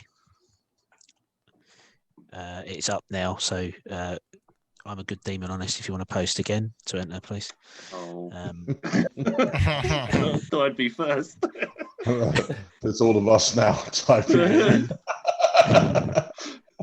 please remember the exclamation point Serenos didn't enter, so if you want to put the exclamation point on, and Undead Corpse, no, you're not banned because you're a viewer this time. I just ban you when you're playing. And remember not to put it in twice because I think it doesn't count, does it? Just to point out that all DMs and players are excluded from the competition. Sadly, you cannot enter. Oh man! This is audience participation only. You can go ahead to like Gareth did. You can go to the website with a 13% discount. Man, I'm just hoping that I'm hoping that double XL is going to fit this muscular frame. I say muscular. It's a lockdown frame. Let's be honest. No inspiration for oboe. Right. Twitchy, yes, yours did go through. That's fine. Undead Corpse, yes, you can enter even though you're a mod. Gareth, I do appreciate you picking that up, by the way. Thank you. Yeah, no worries, man. I just thought that's a cool tee for a DM. So have you played any other games, like role-playing games, apart from Dungeons and Dragons? Pathfinder. Yeah. A couple weeks ago with these guys. Yeah. Have you tried Aliens? I haven't. Oh, be prepared to die. Yeah, it sounds very much like Call of Cthulhu type sort of level of horribleness. Cthulhu. Yeah. I was just going to say, Gareth, are you able to hint at sci-fi related goodies? Yeah. So obviously, Gale Force 9 is a licensee of with Wizards of the Coast with Dungeons and Dragons, but we also license board games. So in our kind of like library, we have Star Trek Ascension, which is a space exploration combat game.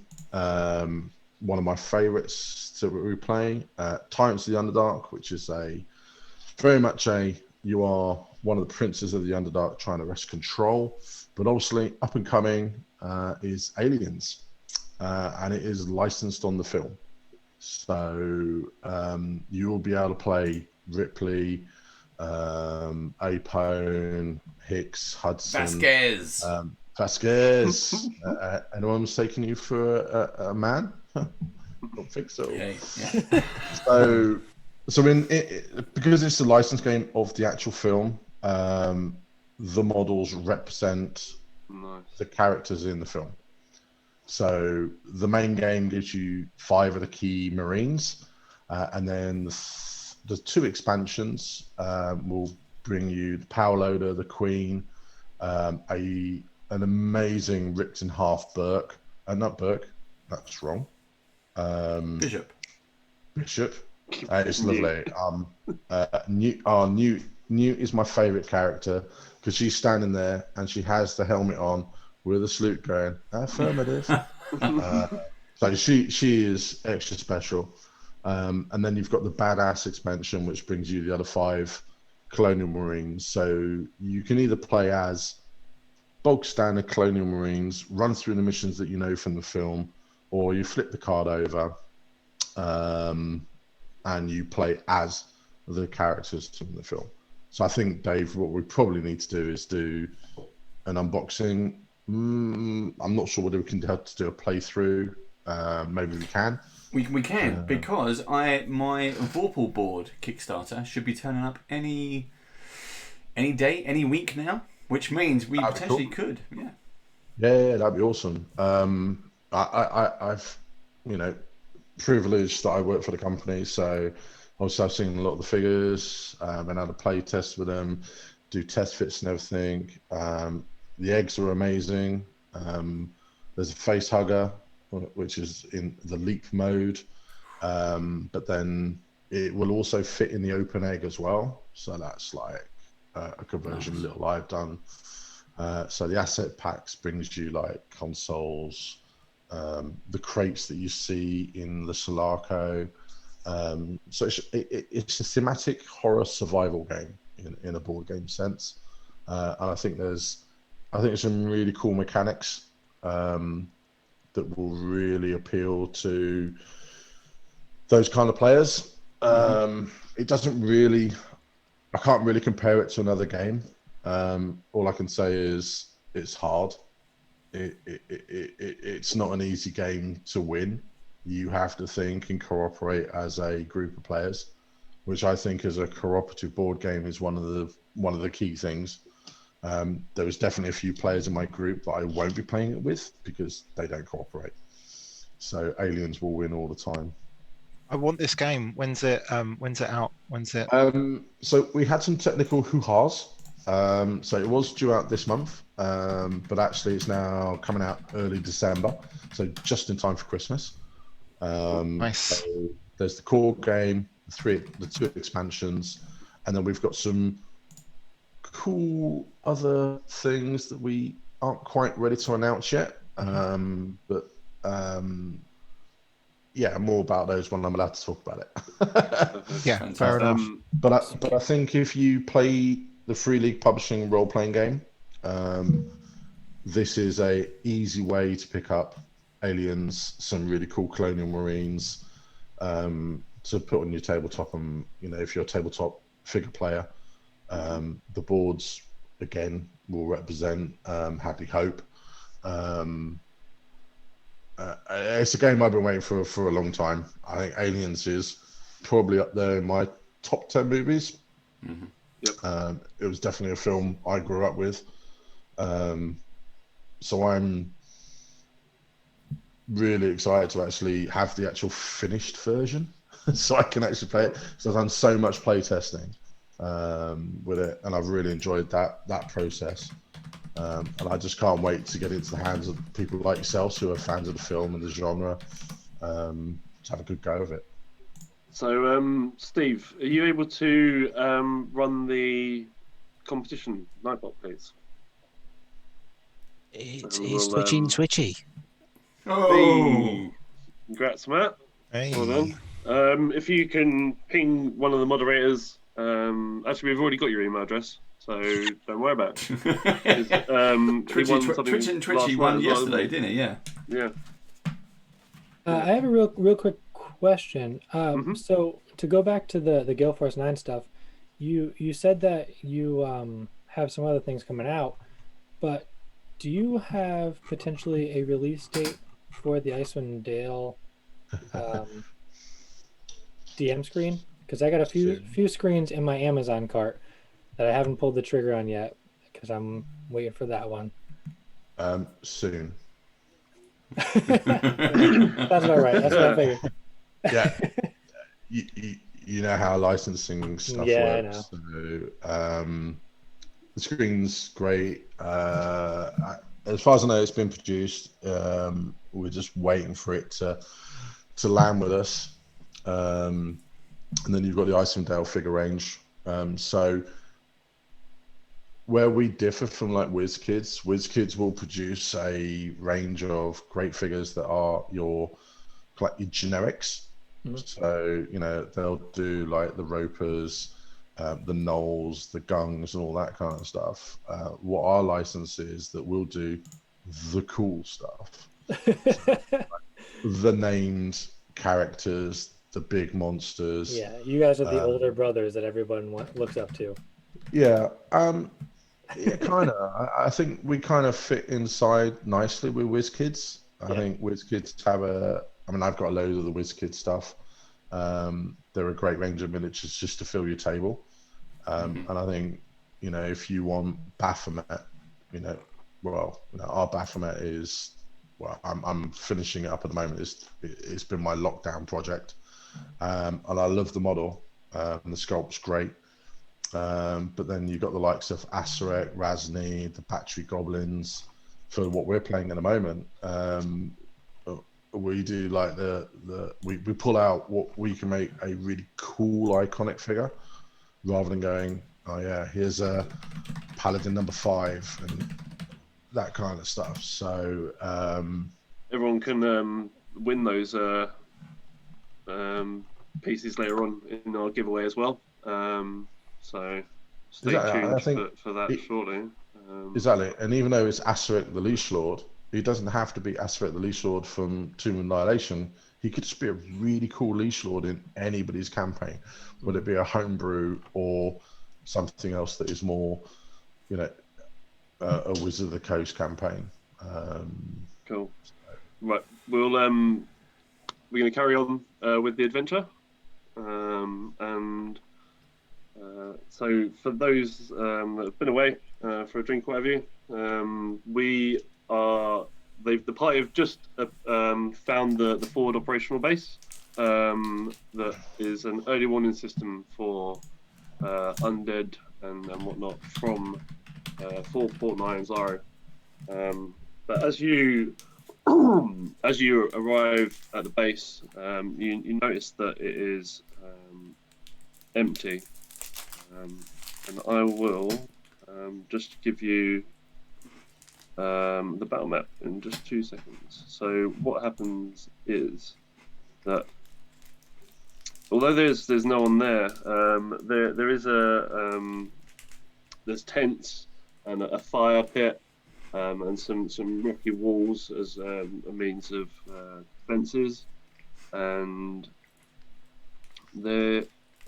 laying on the ground is a body, and next to the body is a small blue bird that is currently just pecking at the ground and eating bits off of this said body. So you should. Orc looks at Sarkis and goes, "Hammer on bird?" No.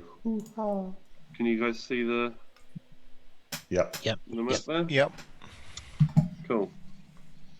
So yeah, you've got the bird's going to be around about sort of here next to the fire. It's just pecking on this body that's laying down on the ground. I'm going to draw my short bow, if I may. The body appears dead. Is there any sort of blood splatters around, or no, obvious wounds? There's no signs of a scuffle or anything of that nature. Would I know anything about like how this camp runs? Like, do they usually go out all together, or is this sort of? It's very obvious that something happened. Yeah, so it would be strange for there not to be anybody here.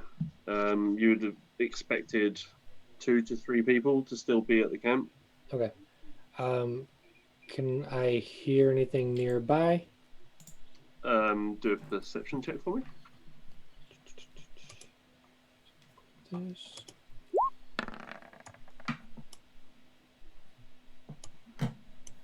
Yeah, so you can hear the sounds of additional birds, and there is sort of movement in the tree line as well, that you can see in here. Okay.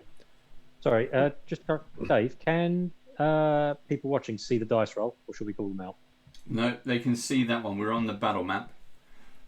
Okay, and they can see, and they know what the modifier is as well. Oh no, probably not. No, so that was a 16 for the people reviewing. Cool. Just be careful, guys. I mean, this is highly unusual, and I don't know if you guys can hear it, but up there to the right, it sounds like there's something over in the woods. Nice one, Greg. Can you give us some cover? Follow me up. We'll see if that guy's dead or unconscious. maybe we can help him out. And Maybe I'd we like should to. maybe scout out around to the right before we start to move in. Maybe go up to the palisade first, guys, here.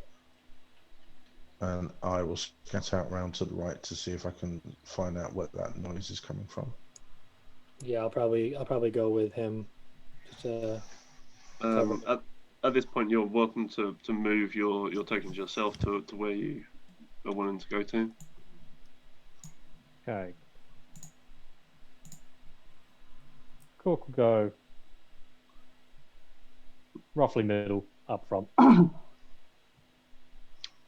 Okay. So. Cork. Done. No, you go ahead. Cork will quickly just say, "Somebody check out boat." I go check out the boat, like. So, as you draw nearer to the fire, Azrael, the small bird becomes very very agitated and starts squawking at you, and it runs to try and sort of nip your ankles. I'll try and sidestep and try and aim a kick in its direction to get it to fly away. So as you reasonably easy to try and boot it, but as you do so, you hear a loud squawking noise coming from the tree line itself, and the rustling that Greg heard before. A number of large birds descend from the tree line into the middle of the camp. So let's give me 2 seconds and I'll ask you then to roll initiative. Give me 1 minute. Just need to give you turns on it.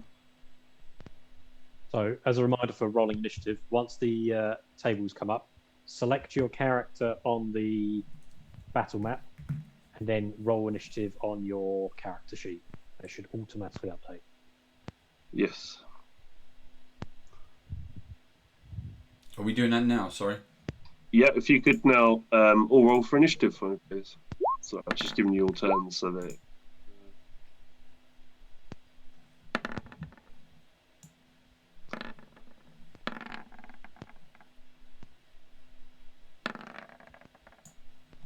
Perfect. Cork is obviously confused by if he should hammer the birds or not. Yeah, Cork hammer birds. Cork hammer birds now? Yes, Cork. Alright, give me 2 seconds to roll initiative for the act speaks as well. Well, that's a very big bird.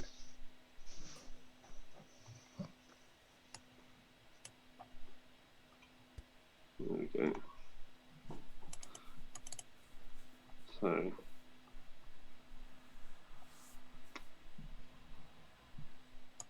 can you guys see the initiative tracker now, or are you still not able to see anyone else's? Yes, I can see it. Yep, I can think see so, it. Yep. Can you see everybody else's as well? Yep. Yep. I Yeah. can see everyone but from any monsters. Yeah, for some reason it's showing as see-through. I don't know where that is. Let's have a look. Cool. That's where. So DM, I take the squares are 5 foot, yeah. The squares are each 5 foot, yes. How's that with diagonal movement? Is it every other, or do you do it in 5 every? I do it in 5 in any direction. Okay. Normally. So, first up is Sarkas. The Azrael boots this small bird, and it goes flying through the air almost in an arc, and lands over towards the tent, and then sort of scuttles off into the undergrowth behind its family. See this thing in front of me?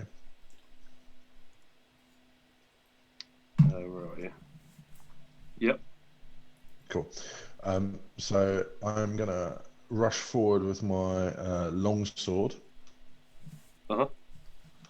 And as I'm rushing forward, I am gonna bring it back over my right shoulder and take a swing with a slashing attack onto this winged creature.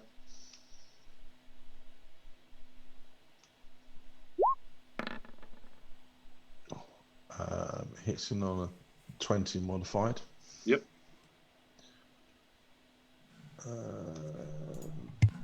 Crikey. Forgot how to do damage. If you just click on the word longsword one-handed in the chat window. No, that's not doing that. Yeah, with you now. Doing an almighty 7 points of damage, slashing through feathers and cartilage and bone. Nice. Nice. Yeah, so feathers start flying everywhere, and it gives a sort of squawk as you do so. Greg, if you don't know, do you have any further actions or anything else you want to do? No, I think I'm good. Cool. Greg, your turn.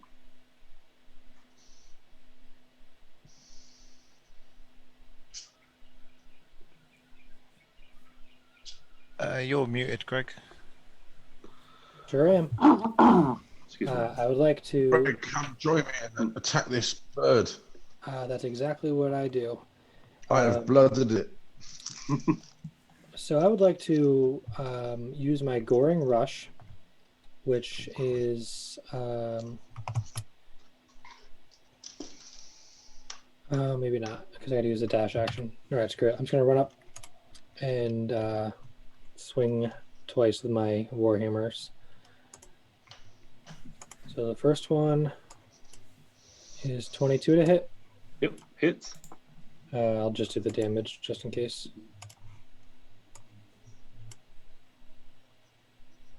10 damage. Yeah, okay.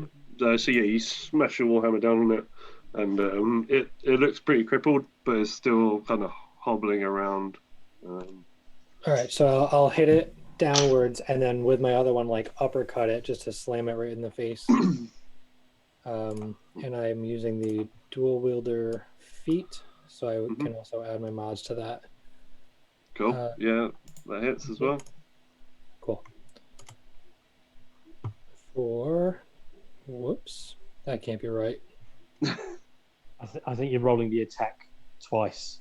If you just click where it says Warhammer one-handed on your hit, it should then roll damage. That's what I was clicking. You need to do it in the chat window. In Roll20.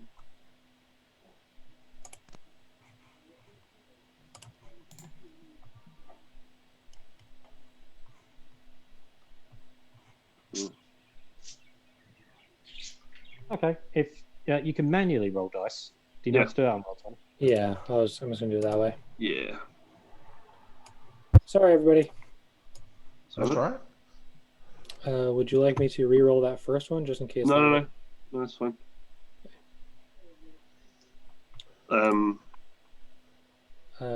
That's 10 damage. Yeah. So, how would you like to kill the Albeak? Same thing. Just run up and I hit it once to knock him like his head downwards, and then just uppercut it, just to snap its neck with the force. Nice. I look over to Greg and Don goes, "Well struck." Thanks. I was gonna gore him, but I had to jump over that wall and I couldn't get a full dash. You know what I mean? But it looks like there's a couple more coming up ahead. Yeah. So, Obo. Do I hear anything while I'm over here searching a boat? Only the sounds of the lapping in water. Okay. So completely unperturbed, I'll keep searching the boat in this local area. That's Yeah, like one of obviously those. That's one of those birds that Sarkis was talking about. Yeah, obviously you can hear the screams of Sarkis. I mean, this distance is Screams. within earshot. You'll be able to hear them fighting. So yeah. So you were saying I can hear them fighting? Yes. Sorry, I thought you meant anything other than the sounds of war. No, that's what I meant. So can I hear anything apart from what I'm doing? Yes, Okay, you will. so- You will be able to hear them fighting, even though. I mean, like, they can handle it. I'll continue searching the boat in this particular area just to see if there's any clues around. Cool. So can you do an investigation check for me? I can try. Let's try clicking this button, and then that button, and then roll in. I've got. It's actually a 17 because I have a -1. So it's a 17. So yeah, you find a boat, canoe. It's got 2 oars. I found that. Yeah. No, but inside the canoe is an adventurer's pack, rations, a rain catcher, some more flasks of wine. Basically, some more like a small tent or bivvy. Yeah. Okay. So Is there basically, any? we're going to be involved in a fight. He's going to get drunk. Yeah. But this. Is there any signs of footsteps coming from the boat going up or coming down towards the boat? You would see footsteps to and from the water, but they would look to be old tracks. Okay. Okay. Right. That's fine. I will. I head back up then.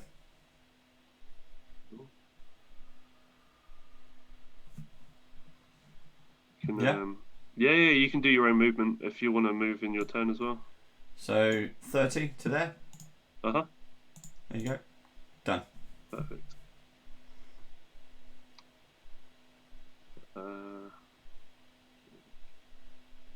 It's actually the Axebeak's turn next.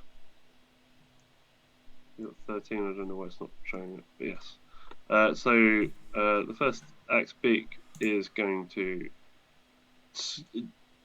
They bound over and just squawk manically at you, and it is going to attack. Remember what his name is now? Greg? Sarkis? No, Sarkis. Thank you. I was like, where's this one go? 50. So it's 10. No.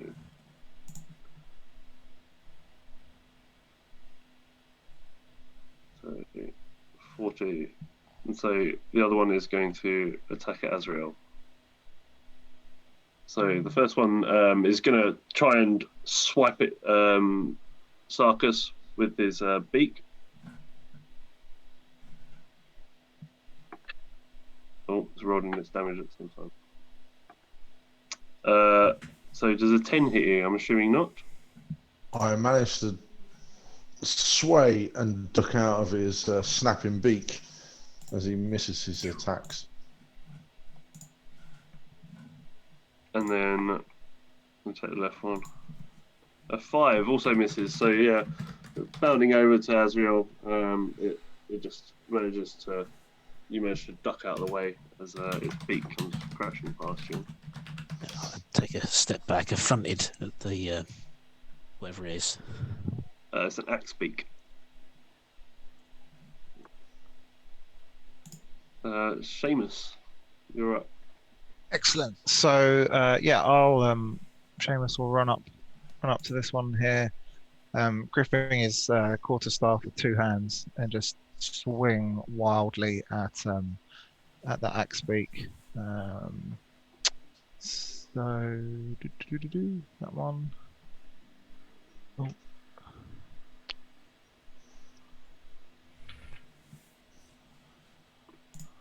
That's 17 with a modifier. Yeah, so that hits. Yeah. So then 9 in total. Nice. So yeah, I'll just smash it in the head, and then follow that up with a flurry of kicks with my unarmed attack as a bonus.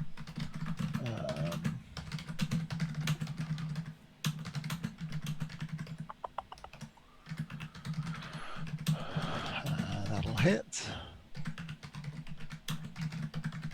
and then 6 with the modifier. Thank you. And yeah, that's me done. Perfect.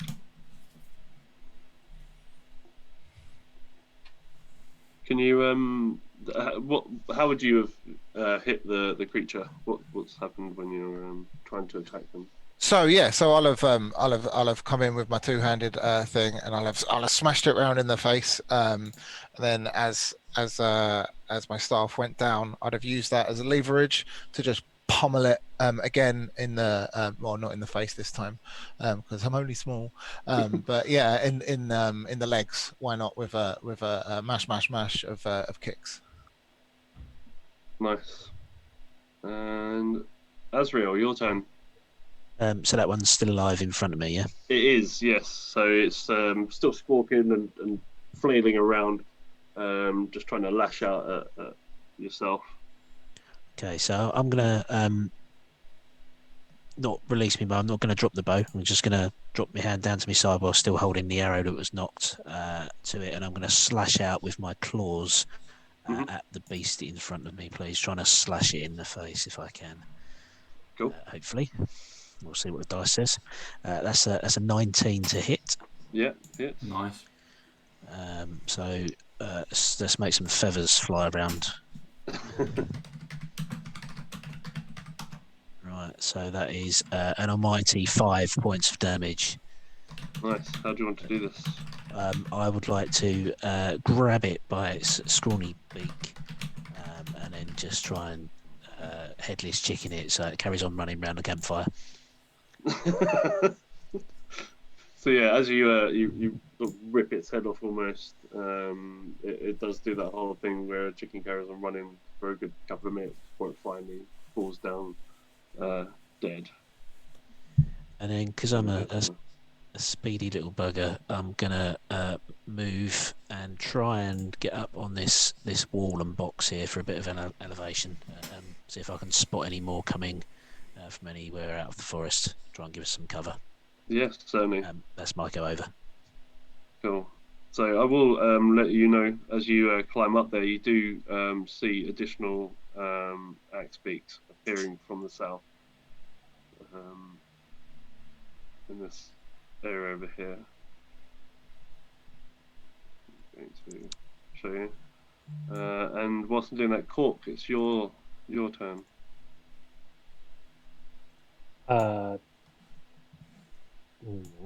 So can I assume that? Oh, why does that stop working? Oh, I see. That's that. Okay. Can I assume that Azrael would have kind of pointed out and said, "More," or at least alerted us that there's going to be more in the south? Yeah, I think if he's jumped up there and said that he was going to be investigating, well, it's up to Azrael, I suppose. Would you have called out if you'd have seen them? I assume so. Not if you didn't say. Yeah. Yeah. So, will Cork have spotted them? Is my thought. If they're on the battle map, I suppose. Yeah, I think as you've got a clear line of sight in that direction, you could well see them coming out of the jungle underneath. Yeah, I mean, they're only about 50 foot away. Yeah. So you'd have heard them crashing through the trees, possibly, and then looked over and gone, "Oh shit!" Okay, so Cork will move to there, and then can he hold action so that if one of the birds comes up next to him, he can then try and hit it with the hammer? Yeah, certainly. Perfect. I shall do that. And Sarkas, you're up.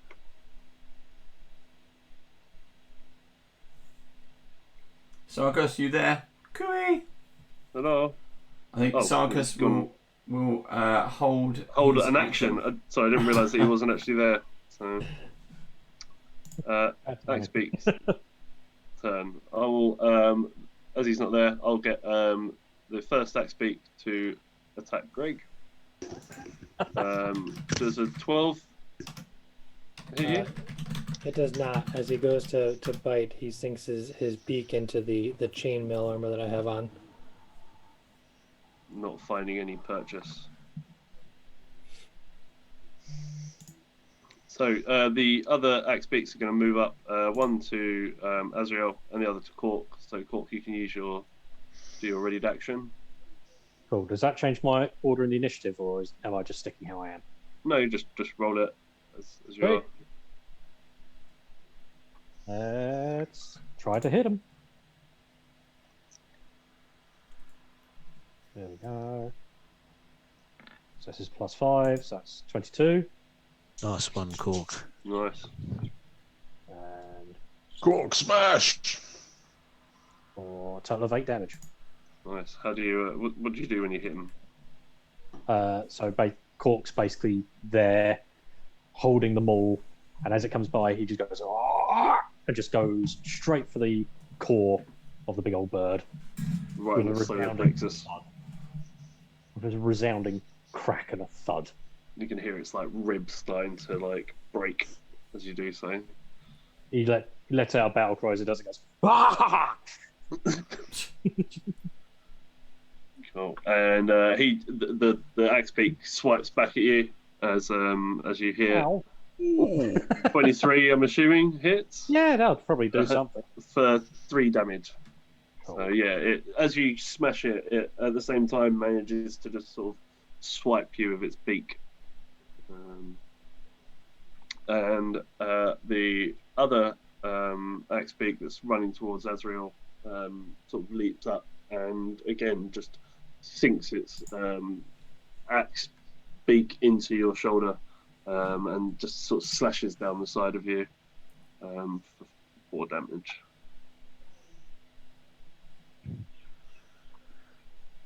That hurt.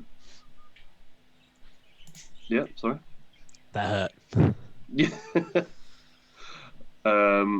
Sarkas, we held an action for you because I think he was AFK. So I don't know if you wanted to do your.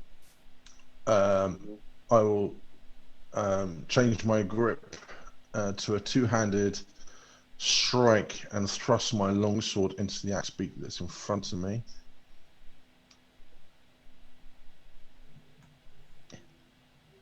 Okay.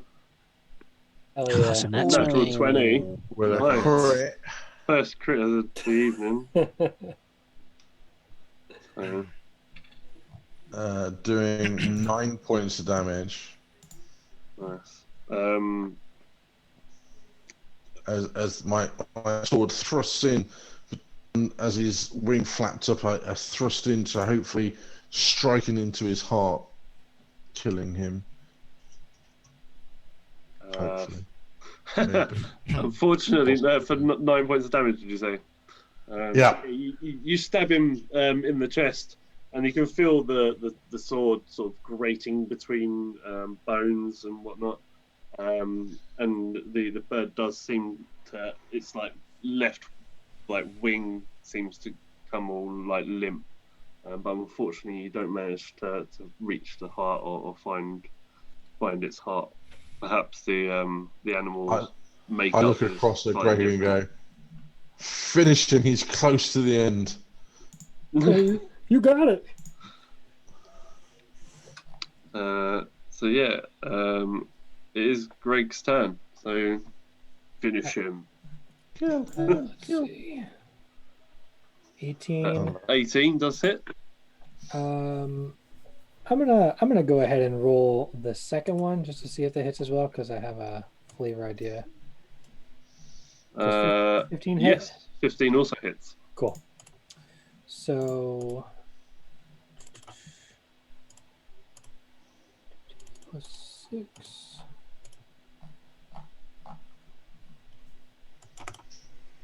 For 12 damage total. Okay. Nice. Yeah. How would you like to do this? So once he comes up and he goes to stab this thing in the heart, as it like flails, I look at him and I say, "All right, you got it." And then I look back at this thing and I just wait for the opportune time and I take both of my hammers and I just swing them both together and slam its head right in between the two war hammers. Nice. Nice. Very good. Just sort of crushing its skull between both your hammers, almost. And then I look back over at Sarkis. How was that? Fantastic. Thanks. I've practiced that one a few times. That sounds so very weird. Fantastic. Oh, well done. Tip top. Have you got a name for that move, Greg? Not yet. Obo, you're up. Okay. Well, I'm gonna move over to here, man, and take a little, just lean against the wall here, and I'm gonna use my crossbow, and I will take aim at that one there, the one that Cork's fighting, like. Sure. Okay.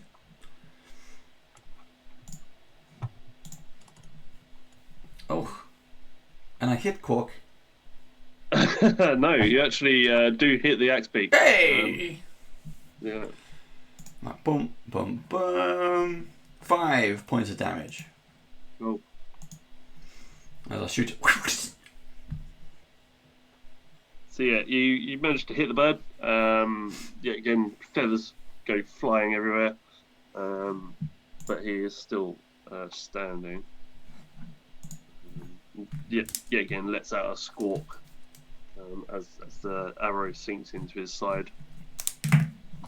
Okay, that's me done. Cool. Seamus. So Seamus, seeing our cleric getting mashed up by this bird, is gonna run in, jump on top of this this box, and then just swing. Oh no, that's too much. Swing. Yeah, just do like a flying leap with his quarterstaff again to try and get the head. So we're gonna do some of that.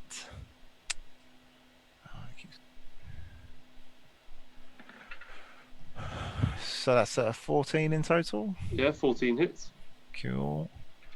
And that is Nice damage. 12. Nice. Ooh, Very nice damage.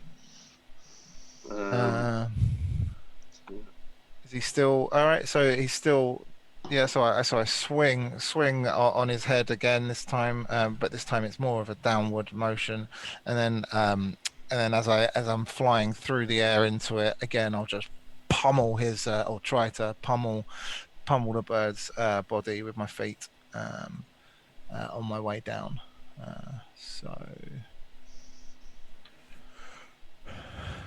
So that'll be a 21, that'll hit, and then Nice. yeah, another 9. Oh yeah, 9. How do you want to do that one? So yeah, so as I've smashed him down on the way down, and then literally I just walk, smashing down his body from his neck down to his feet, and he just pummels into a lifeless corpse of feathers and beaks and bird-like stuff.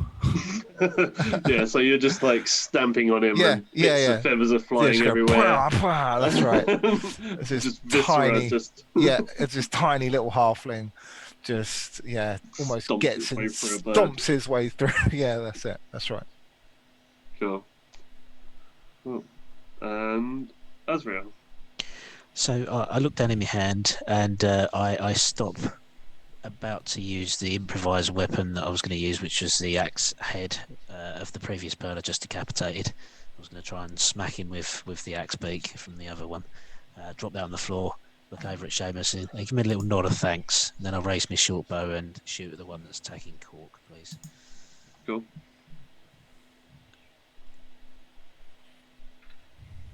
So that's 24 to hit, and yeah. for damage, that's a mighty 7. Nice. How do you want to do that? I'm gonna just go straight for the eyes, I think. So in one side, out the other.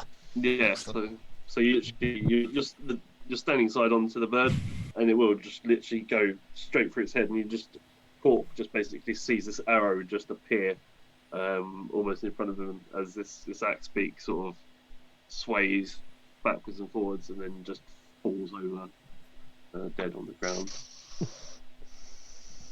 Cork turns around and goes, Cork did it, guys. Put on Cork. Yeah.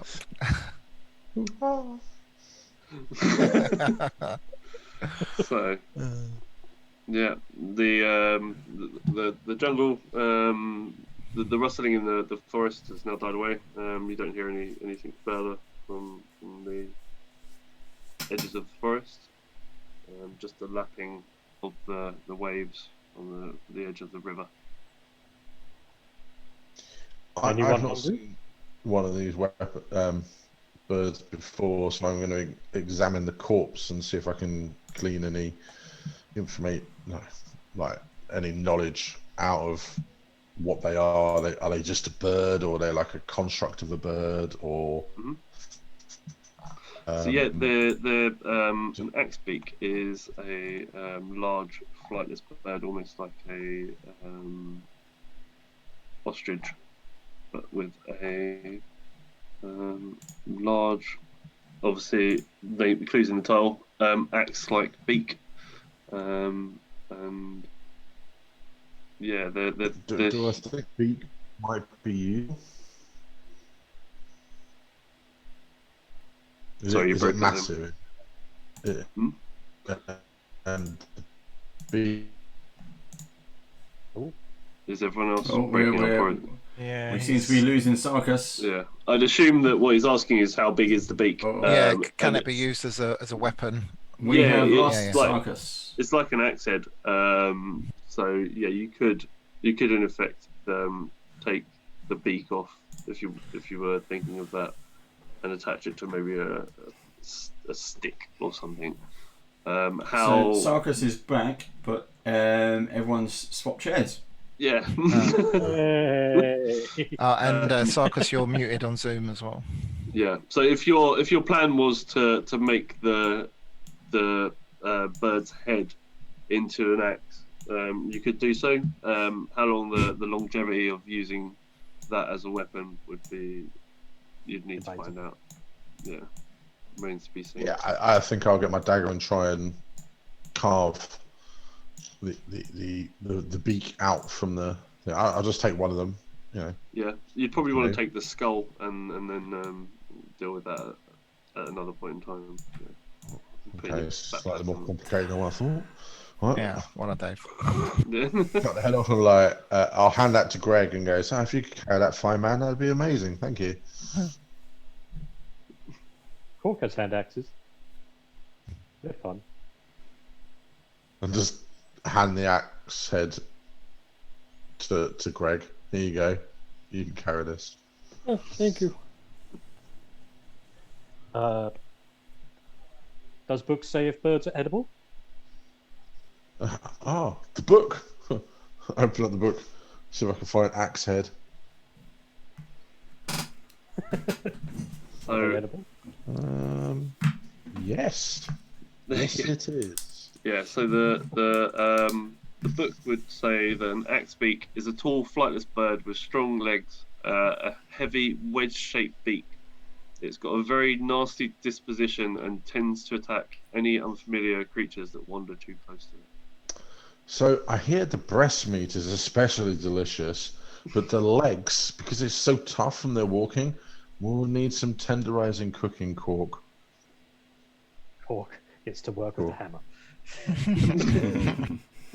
Cork starts tenderizing. Oh, tenderizer. That's a good name for my move there. The tenderizer.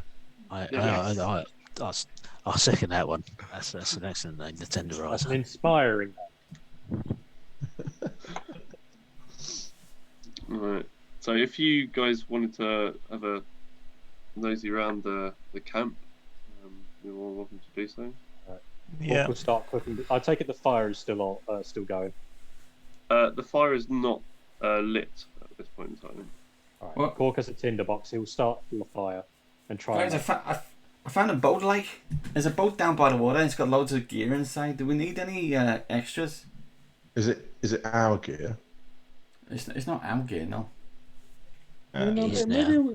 we should Are leave you that stuff here. sure? I'll give over the list. I think I don't know. Is it our gear? Is Could that the canoe that we were gonna use, Greg?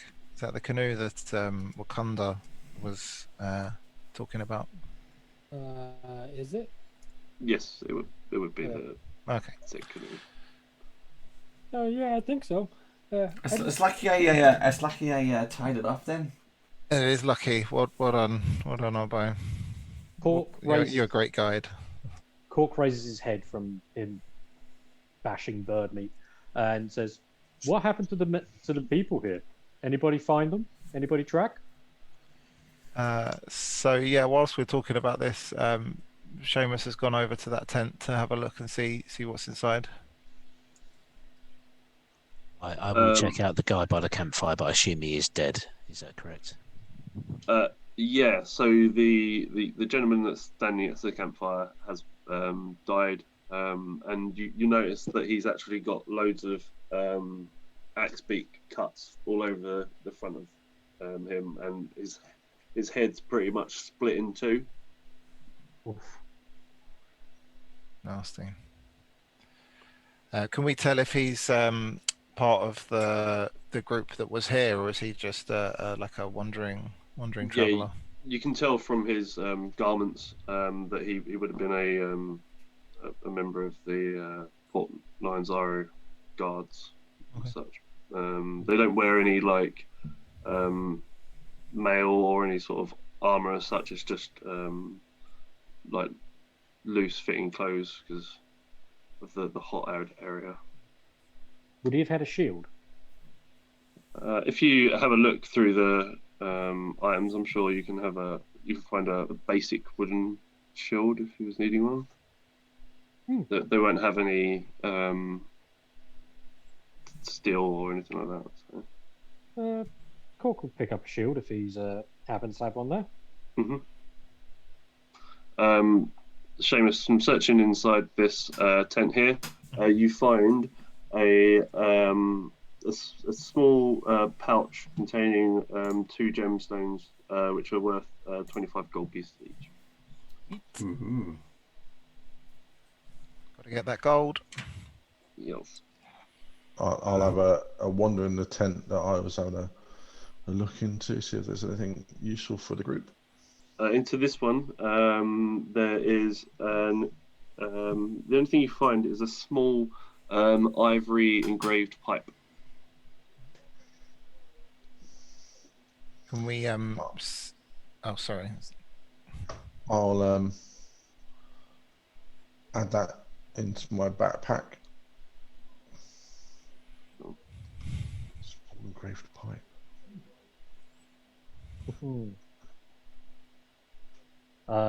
Can I try and track to see if there was see if we could find out what happens to the rest of the group?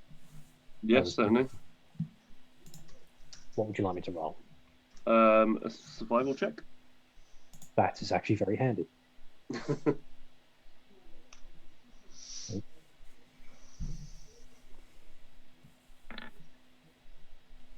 12. Yeah. So the tracks are leading down to the boat. As I said, there are multiple tracks leading off in that direction and back to the camp, as if parties have gone off in that direction.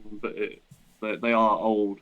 You don't really see any sorts of tracks leading off into the forest, but you do notice a lot of like bird print, like bird footprints even, sort of wandering around the camp as well.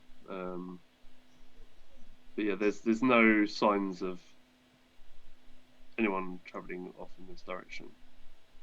Now, just remember, guys, all this stuff that's here belongs to Wakanga, so I'm gonna have to take it back. Wakanga would want us to have this. All I'm right. fairly sure. I don't know about that. Maybe I'll just let him know, and he'll take it out of your cut. Well, Conker would want us to survive. Corkle keeps you. I look at everybody else. So Seamus is just, doing that whole guilty, suspicious look. He's not quite whistling, like, but he may as well be. Yeah. Would Conker want bird meat? No, I think we Concord want his stuff. All right. We'll just keep. We'll keep a hold of it. We'll keep it safe for him. Listen, guys, I'm only kidding. Yeah.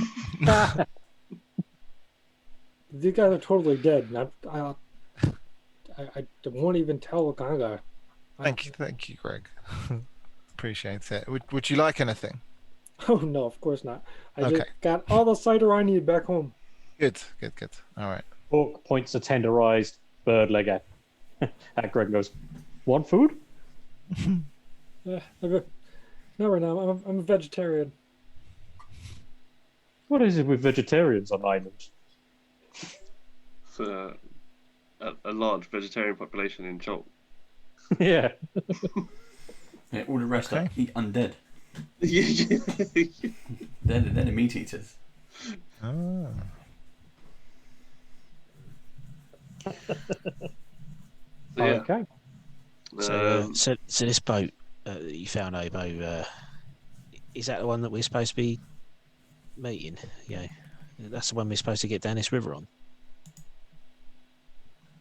Yeah, I think we've. I think we've found that out. Yeah. If you guys have no other obligations here, you can go and say your goodbyes to Greg now and head on down the river. Or if you want to, hang out for a little while, we can trade some stories, rest up a bit. I don't get out much. Oh, Got some cider if anyone's thirsty. We can have a drink before we leave, and Oh, I'd like to bury this guy anyway. Yeah, we Oh, can't great, leave him. great. We can't leave him here. I rush over to find a seat near the fireplace, and I start rummaging through my bag to pull out a couple of flagons of cider, just plain apple cider. Excellent. So yeah, you spend, Azra, if you need any help, I can help you, but sometimes it might be easier just to put the body in the water, it's the whole circle of life thing, I'm sure he's moved on now, so the body can help feed the fishes, We could do a burial at sea. Yeah, I don't we've see a got- problem with that. We got the canoe. We can just take him out. And, I was going to say that's the problem. Right. We put the body in and set it on fire, push out to sea, and then realise that's the only boat. Myself and Obo will row this poor unfortunate out into the middle of the river, cast the body over the side, and come back, and we'll have a couple of ciders and say our goodbyes. Just hoik him over the edge into the ocean. Back to nature.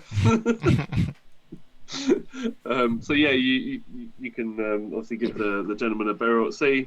Come back and pick your freshly caught axe beak meat, which I'm assuming Obo doesn't and Greg don't take part in. And then yeah, you're ready to climb into your canoe and set sail down the river.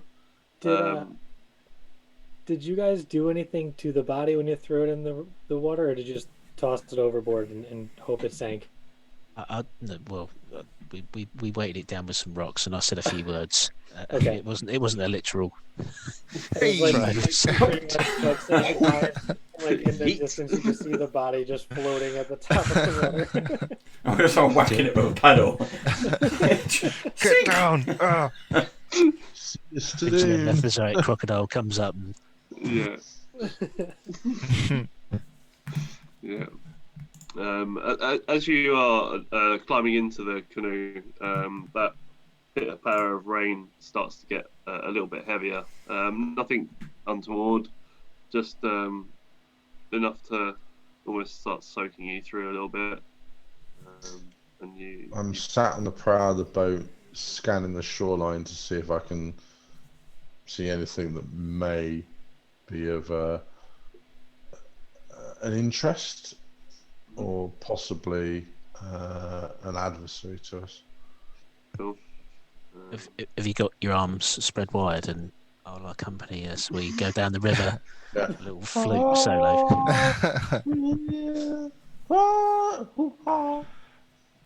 As we Come sorry, on, Cork, join me at the front. Oh my God, the boat's tipping. Stay where you are. Don't move, Cork. Jesus. so is Greg joining us in the boat, or does he have to stay behind? Greg's instruction was to return. Oh, as we're leaving it, I'll be like, So we set off. So you set us off. And we didn't say goodbye. You said, and you paddled off that's what down the I river. unbelievable. No, I said you climb onto the boat, and as you go yourself. I'm like, Tends to rise I'm and in position, ready to like push the boat off the sand and push you guys out. I hope you got some Thanks. first. Cork's kind of put some weight on with the food he's been eating. Oh, that's right. I think I can handle it. Thanks. As the boat goes off, Cork just waves and a tear. Solitary tear. So one quick thing, just so you guys know, as you head deeper into the jungle, more in like the heart of it, there's a city built by minotaurs. It's said now that it's overrun by snake people, but below that, there's even worse things. Some people even say they hear strange devils screaming in the dark. But who knows what you can believe anymore, you know? Just mainly be careful of like the T-Rexes and stuff. Thank you very much, Greg. Thank you. Did we hear that clearly? Yes, yeah, you would. Yeah. He just says that as we're As out. we're going. T-Rex. Oh, by the way, guys. I flicked through my book. T-Rex. I can draw you a picture of one of them. These things are kind of big. They're like, oh no, they're like this. Like T-Rex. Shit. So as you travel further away from Greg, it becomes smaller and smaller, and you head off down the river into the jungle, and the river, although quite wide, it narrows down, and the tree line starts to grow over the top, casting you into shade as you travel off. So, and that's where we're going to leave it for today. Slowly drifting down the river. Brilliant. Yeah. So yeah, thanks everybody for tuning in. We will be back in 2 weeks' time, but you can catch our Pathfinder campaign next Thursday night. Yeah, big thanks to everybody that's been tuned in. Please go over to our YouTube and subscribe there. Also, if you haven't subscribed here on Twitch, please do so also. And yeah, big thanks to everybody. Thank you to Ryan for This is not me joining us. waving. I'm not waving yeah. goodbye. Yeah. That's waving for attention. Wait. Oh yeah, the giveaway. There we go. Ah, almost. I almost Yeah, kept I was just trying to get everyone to go away, so that I could... So you no wanted one's it. got it. So you've got Oh. me. You I was gonna I say. almost kept it all. Not gonna lie. Oh, no. People in Twitch are dropping off. Oh, they're saying goodbye. Right. That's a shame. That means Just I've got more means that chance people to who win. have stayed have more chance of winning. There we go. Yes. So just to kind of give you everyone a recap, let's bring it up on the screen. There's the map. Let's try and bring up not the map, the non-map. There we go. So this is the graciously donated Galforce 9 giveaway. We're going to give the total value of this is over £100. All of it in one go is going to go to one lucky winner, which we're going to pull right now. So Steve, how do you want to do this? Do you want to do an exclamation pull, or Gareth, do you want to pull a lucky name? What do you want to do? Let's go through like an exclamation mark. Exclamation mark Rasny. Now I remember it. I won't remember that. Do you want to spell it for us, please? It's exclamation mark RASNI. NSI. NSI. NSI. Exclamation mark RASNSI. There you go. So enter that in. I mean, this is a massive deal. You get the DM shield. This is the Galforce 9 variant Tomb of Annihilation GM shield. You get Asarak the Lich. All of these are limited to 1,500. Apart from the T-Rex is also 1,500, but the T-Rex is I think it's close to £50 just for that one item. Is that right, Gareth? Yeah, he's a huge beastie as well. Lovely model. And Is he's it a got zombie zombies T-Rex or the normal? Yeah, it's a zombie T-Rex. He's a zombie Yeah, T-Rex. so With zombies inside him. Made one. Huh? Dirty Badger, would you like to check your spelling, please? It didn't go through. Dirty Badger, it's Raz You missed the NSI. RASNSI. But thank you everyone for joining us. I see some names in there. We've got Aiton, Chav Hunter, stay with us. Thank you very much. Chris Moores, lovely to see you. Oh, it's me. He's won! Oh my god! I said he should put his name down as Cork, but he didn't want to. Yeah, you should have done. You'll learn next time. I also said I said to put his name down as Cork, the Giant Slayer. Oh, someone who's I was going to say the battle screen has changed because we had Sarkos dropped out, so everyone's in different windows. I just noticed that. Just try that out. My bad. Edwards 12051. Oh, Is that Eddie Beverly here. Hills or is that something else? No, he's Hey, he's one of mine. Sorry, I'm taking the same rules as earlier. Players not allowed to enter. Oh, frig, even me? Oh, dang. Oh, shit. Sadist Kitty. He was an NPC. I think he should be allowed to enter. Addis Kitty. I think Great Ghost guests Girl, can thank you enter. for staying with us. Just saying. Guests can enter if you want to. Oh, Sean's here as well. With Sean TW. Sean TW. Sean TW, who has done our artwork for our Runelords campaign. And also, you may have seen it on the other screen. We have an alien badger. Sean did that as well. He is open for commissions. So do check him out if you need some artwork done for your characters or t-shirt designs. You know, hint, hint. If you need any... Zombies Ate My Brain. Welcome back. Is there plans to put that alien badger on a t-shirt? Because I'd buy that.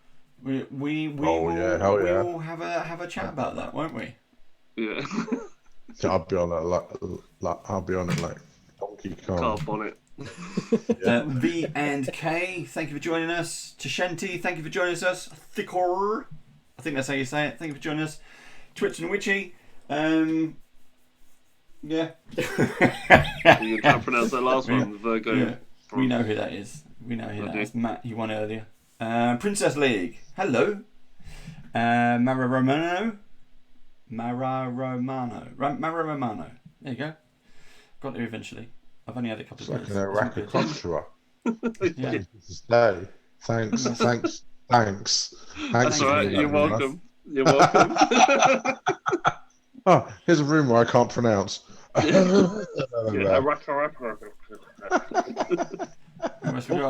Maguire Review, thank you very much for joining us. Lovely just to see noticed you. We all switched places on this screen as well. On this screen, yeah. I'm not going to fix it now. I'm in the right chair anyway, so you know I'm good. Steve's the one you got to worry about. Look. Yeah, I've gone in the DM slot. All right, Steve, set the scene. Yeah. More importantly, DM, have we leveled up? Yes. Really? Oh, oh hell yeah! Oh, wow. 4, 3, 2. I'll let you know offline in a bit. Decide. We'll see. It'll be something that the James team was like come level back. 20 because Yeah. like teacher's pet. Yeah. Apparently so. Relic, thank you for joining us again. See, I got your name right at that time, I think. So, do we want to? Grey Scale says level up. Yeah. It just says level up. Everyone that's listening, you got a couple more seconds to enter Razni into chat to be able to win this amazing collection. Only one person is going to win this. We are not doing separate. jealous. You don't win one each or one mini to several winners. You win the entire bundle. This is over £100 worth of Tomb of Annihilation gear. This is it's all official D&D. This is Gale Force 9 variant editions and highly collectible. I'd love to just be able to paint that Tyrannosaurus Rex. Has it got so Gareth? Has the zombie T-Rex? Has it got zombies on the inside? Yeah, so basically think of like a T-Rex, and then around like the rib cage you could see like heads and faces of zombies like push themselves out. Because I don't want to spoil anything, but like the zombie T-Rex like just belches zombies, so it's like a really cool thing. So as a not talking as a player, it's just like it's like one of them awesome things the DM can go. Yeah. A Tyrannosaurus that belches zombies. How fucking cool is that? It's just like any adventure. I certainly yeah. I'm certainly on the Matt Colville school of DMing, which is if you see something you like, steal it. And I certainly when I asked Ryan that question about his homebrew stuff, and he said, "Where'd you get your inspiration from?" It's like I love that he took the stuff from Hollywood. I was like, that's amazing. It's just so easy and simple, and then expanding out from around that. And I think, you know, use what's out there, just take it and steal it. Yep. Unashamedly as well. Edward 1205. He's one of my players in that Hollywood game. They started in Gyllenhaal. Awesome. Yeah. I'm starting with a Southpaw character. Thank you. Thank you to Saddest Kitty. Thanks for joining us. Do you want to run the We're going to pick a winner. I'm going to pick a winner now. I'm rolling it. Right. Drum roll, please, as I... Undead Corpse. Undead Corpse, congratulations. Hey, no! Not Undead Corpse. It's Josh. I did tell him he wasn't banned tonight. Do you want me to run it again? No, we did say that he wasn't. Because he's on our Runelords game. He's a player. He's Harrison from our Runelords game. But he's technically he's not a player. Not tonight. On this game, no. No. There you go, Josh. Now you know what to run next time. You're gonna run Tomb of Annihilation. Well, great, Josh. Make sure you, get Dave to give me your address details, and I get those items out in the post. Yeah. Like I actually got sent one of the items that you've got in there, and it is a lovely little model. I had a quick sneak peek inside as well. So yeah, dinosaur looks really cool. I think. No, you sent me a Cholton dinosaur warrior. Oh yeah. Yes. Can't remember which one I sent you. Yeah, she looks pretty badass. So... I did have another question for Ryan, and I completely forgot it. What's up? Oh man, it's gone. It was. I think it was linked to your campaign. I think it was like. Obviously, like a lot of us are used to playing in set worlds like Tomb of Annihilation, Baldur's Gate, Descent into Avernus. How have your players taken to a world that they don't know? It's pretty easily, actually. Because what I like to try to do is I will let them just come up with their own stuff that goes into it, and then I build around it. So that way, my central focus is their characters' backstories. So if Eddie, for example, is from this town that he made up, then I will put that town there. And I will, if he has any NPCs that he wants to use, I'll put those NPCs there. And it's proven to be more beneficial because they have more of an actual investment in the game itself rather than just their character. Oh, that's so cool. Yeah, I think that's the thing that's like players and DMs working together to create a story. Yeah, that's the one thing that I keep trying to tell them is it's not my game that we're playing, it's our game. Like, you guys control this just as much as I do. Like, I put the monsters on the table in front of you. You guys tell the story. Like, I'll do what I can to keep up, but it's your story. What, you don't aim for TPK every night? We've gotten close. We've gotten close. So out of the DMs here, how many people have had a TPK? I've never actually killed a player. Really? Same for me. No, I in my last one shot that I homebrewed, I basically had like 3 floors, and it just got progressively harder. And I was trying to, and I got very close to hitting someone, as Matt and Chris. I'm looking at Chris. Chris is like, wow, I've killed so many players. I came very close, but yeah, I wasn't able to do so. I think it's one of those things where if I'd have killed like one, then the sort of house of cards would have started falling to a certain degree.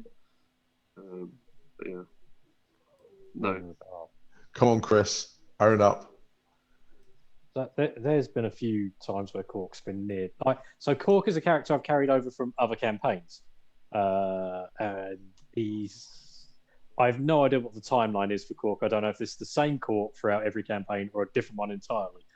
But in the previous one, there's 2 things. One, he nearly drowned Cork with a massive water worm type thing, and then in the following fight, he nearly landed a hit which would have done about 93 damage. So that would have been a very like, oh, that's not good. Would have been very funny.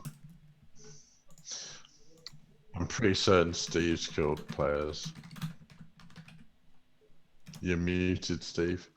I've killed Josh for threatening competitions. I love that. I've killed Josh. So yeah. So we're going to wrap up here. Big thanks to everyone that's tuned in. Also, another big thank you to our sponsors, Beadle and Grim, and also Gale Force 9. Also, just on Beadle and Grim there. So Beadle and Grim, every Friday in October, which means today, they will be live streaming. They're doing giveaways, guests, just chit chat about some of their products and bits and pieces that they've got coming out and on the way.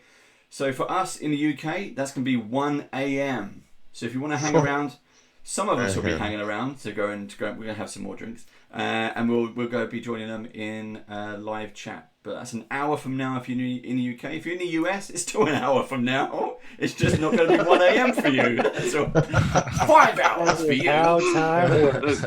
Yeah. Isn't it? Why does it Time work is slower. Time is slower in America. 55 minutes from now. Sometimes it feels like it. It's like, oh, it's time to have some barbecue, chill out, relax. Yeah, cool. Right. Yeah, So, I will hang out with Beadle and Grim in an hour. Yeah. So thanks Ryan as well for joining us once more. Oh yeah, thank you so much, Awesome, Ryan. Ryan. Thank you. Pleasure. Thank you, This is Ryan. awesome. Yeah. Thank you, Ryan. Always a pleasure. We'll have a catch up soon. We'll do we'll have a chat next week or something if we can fit it in.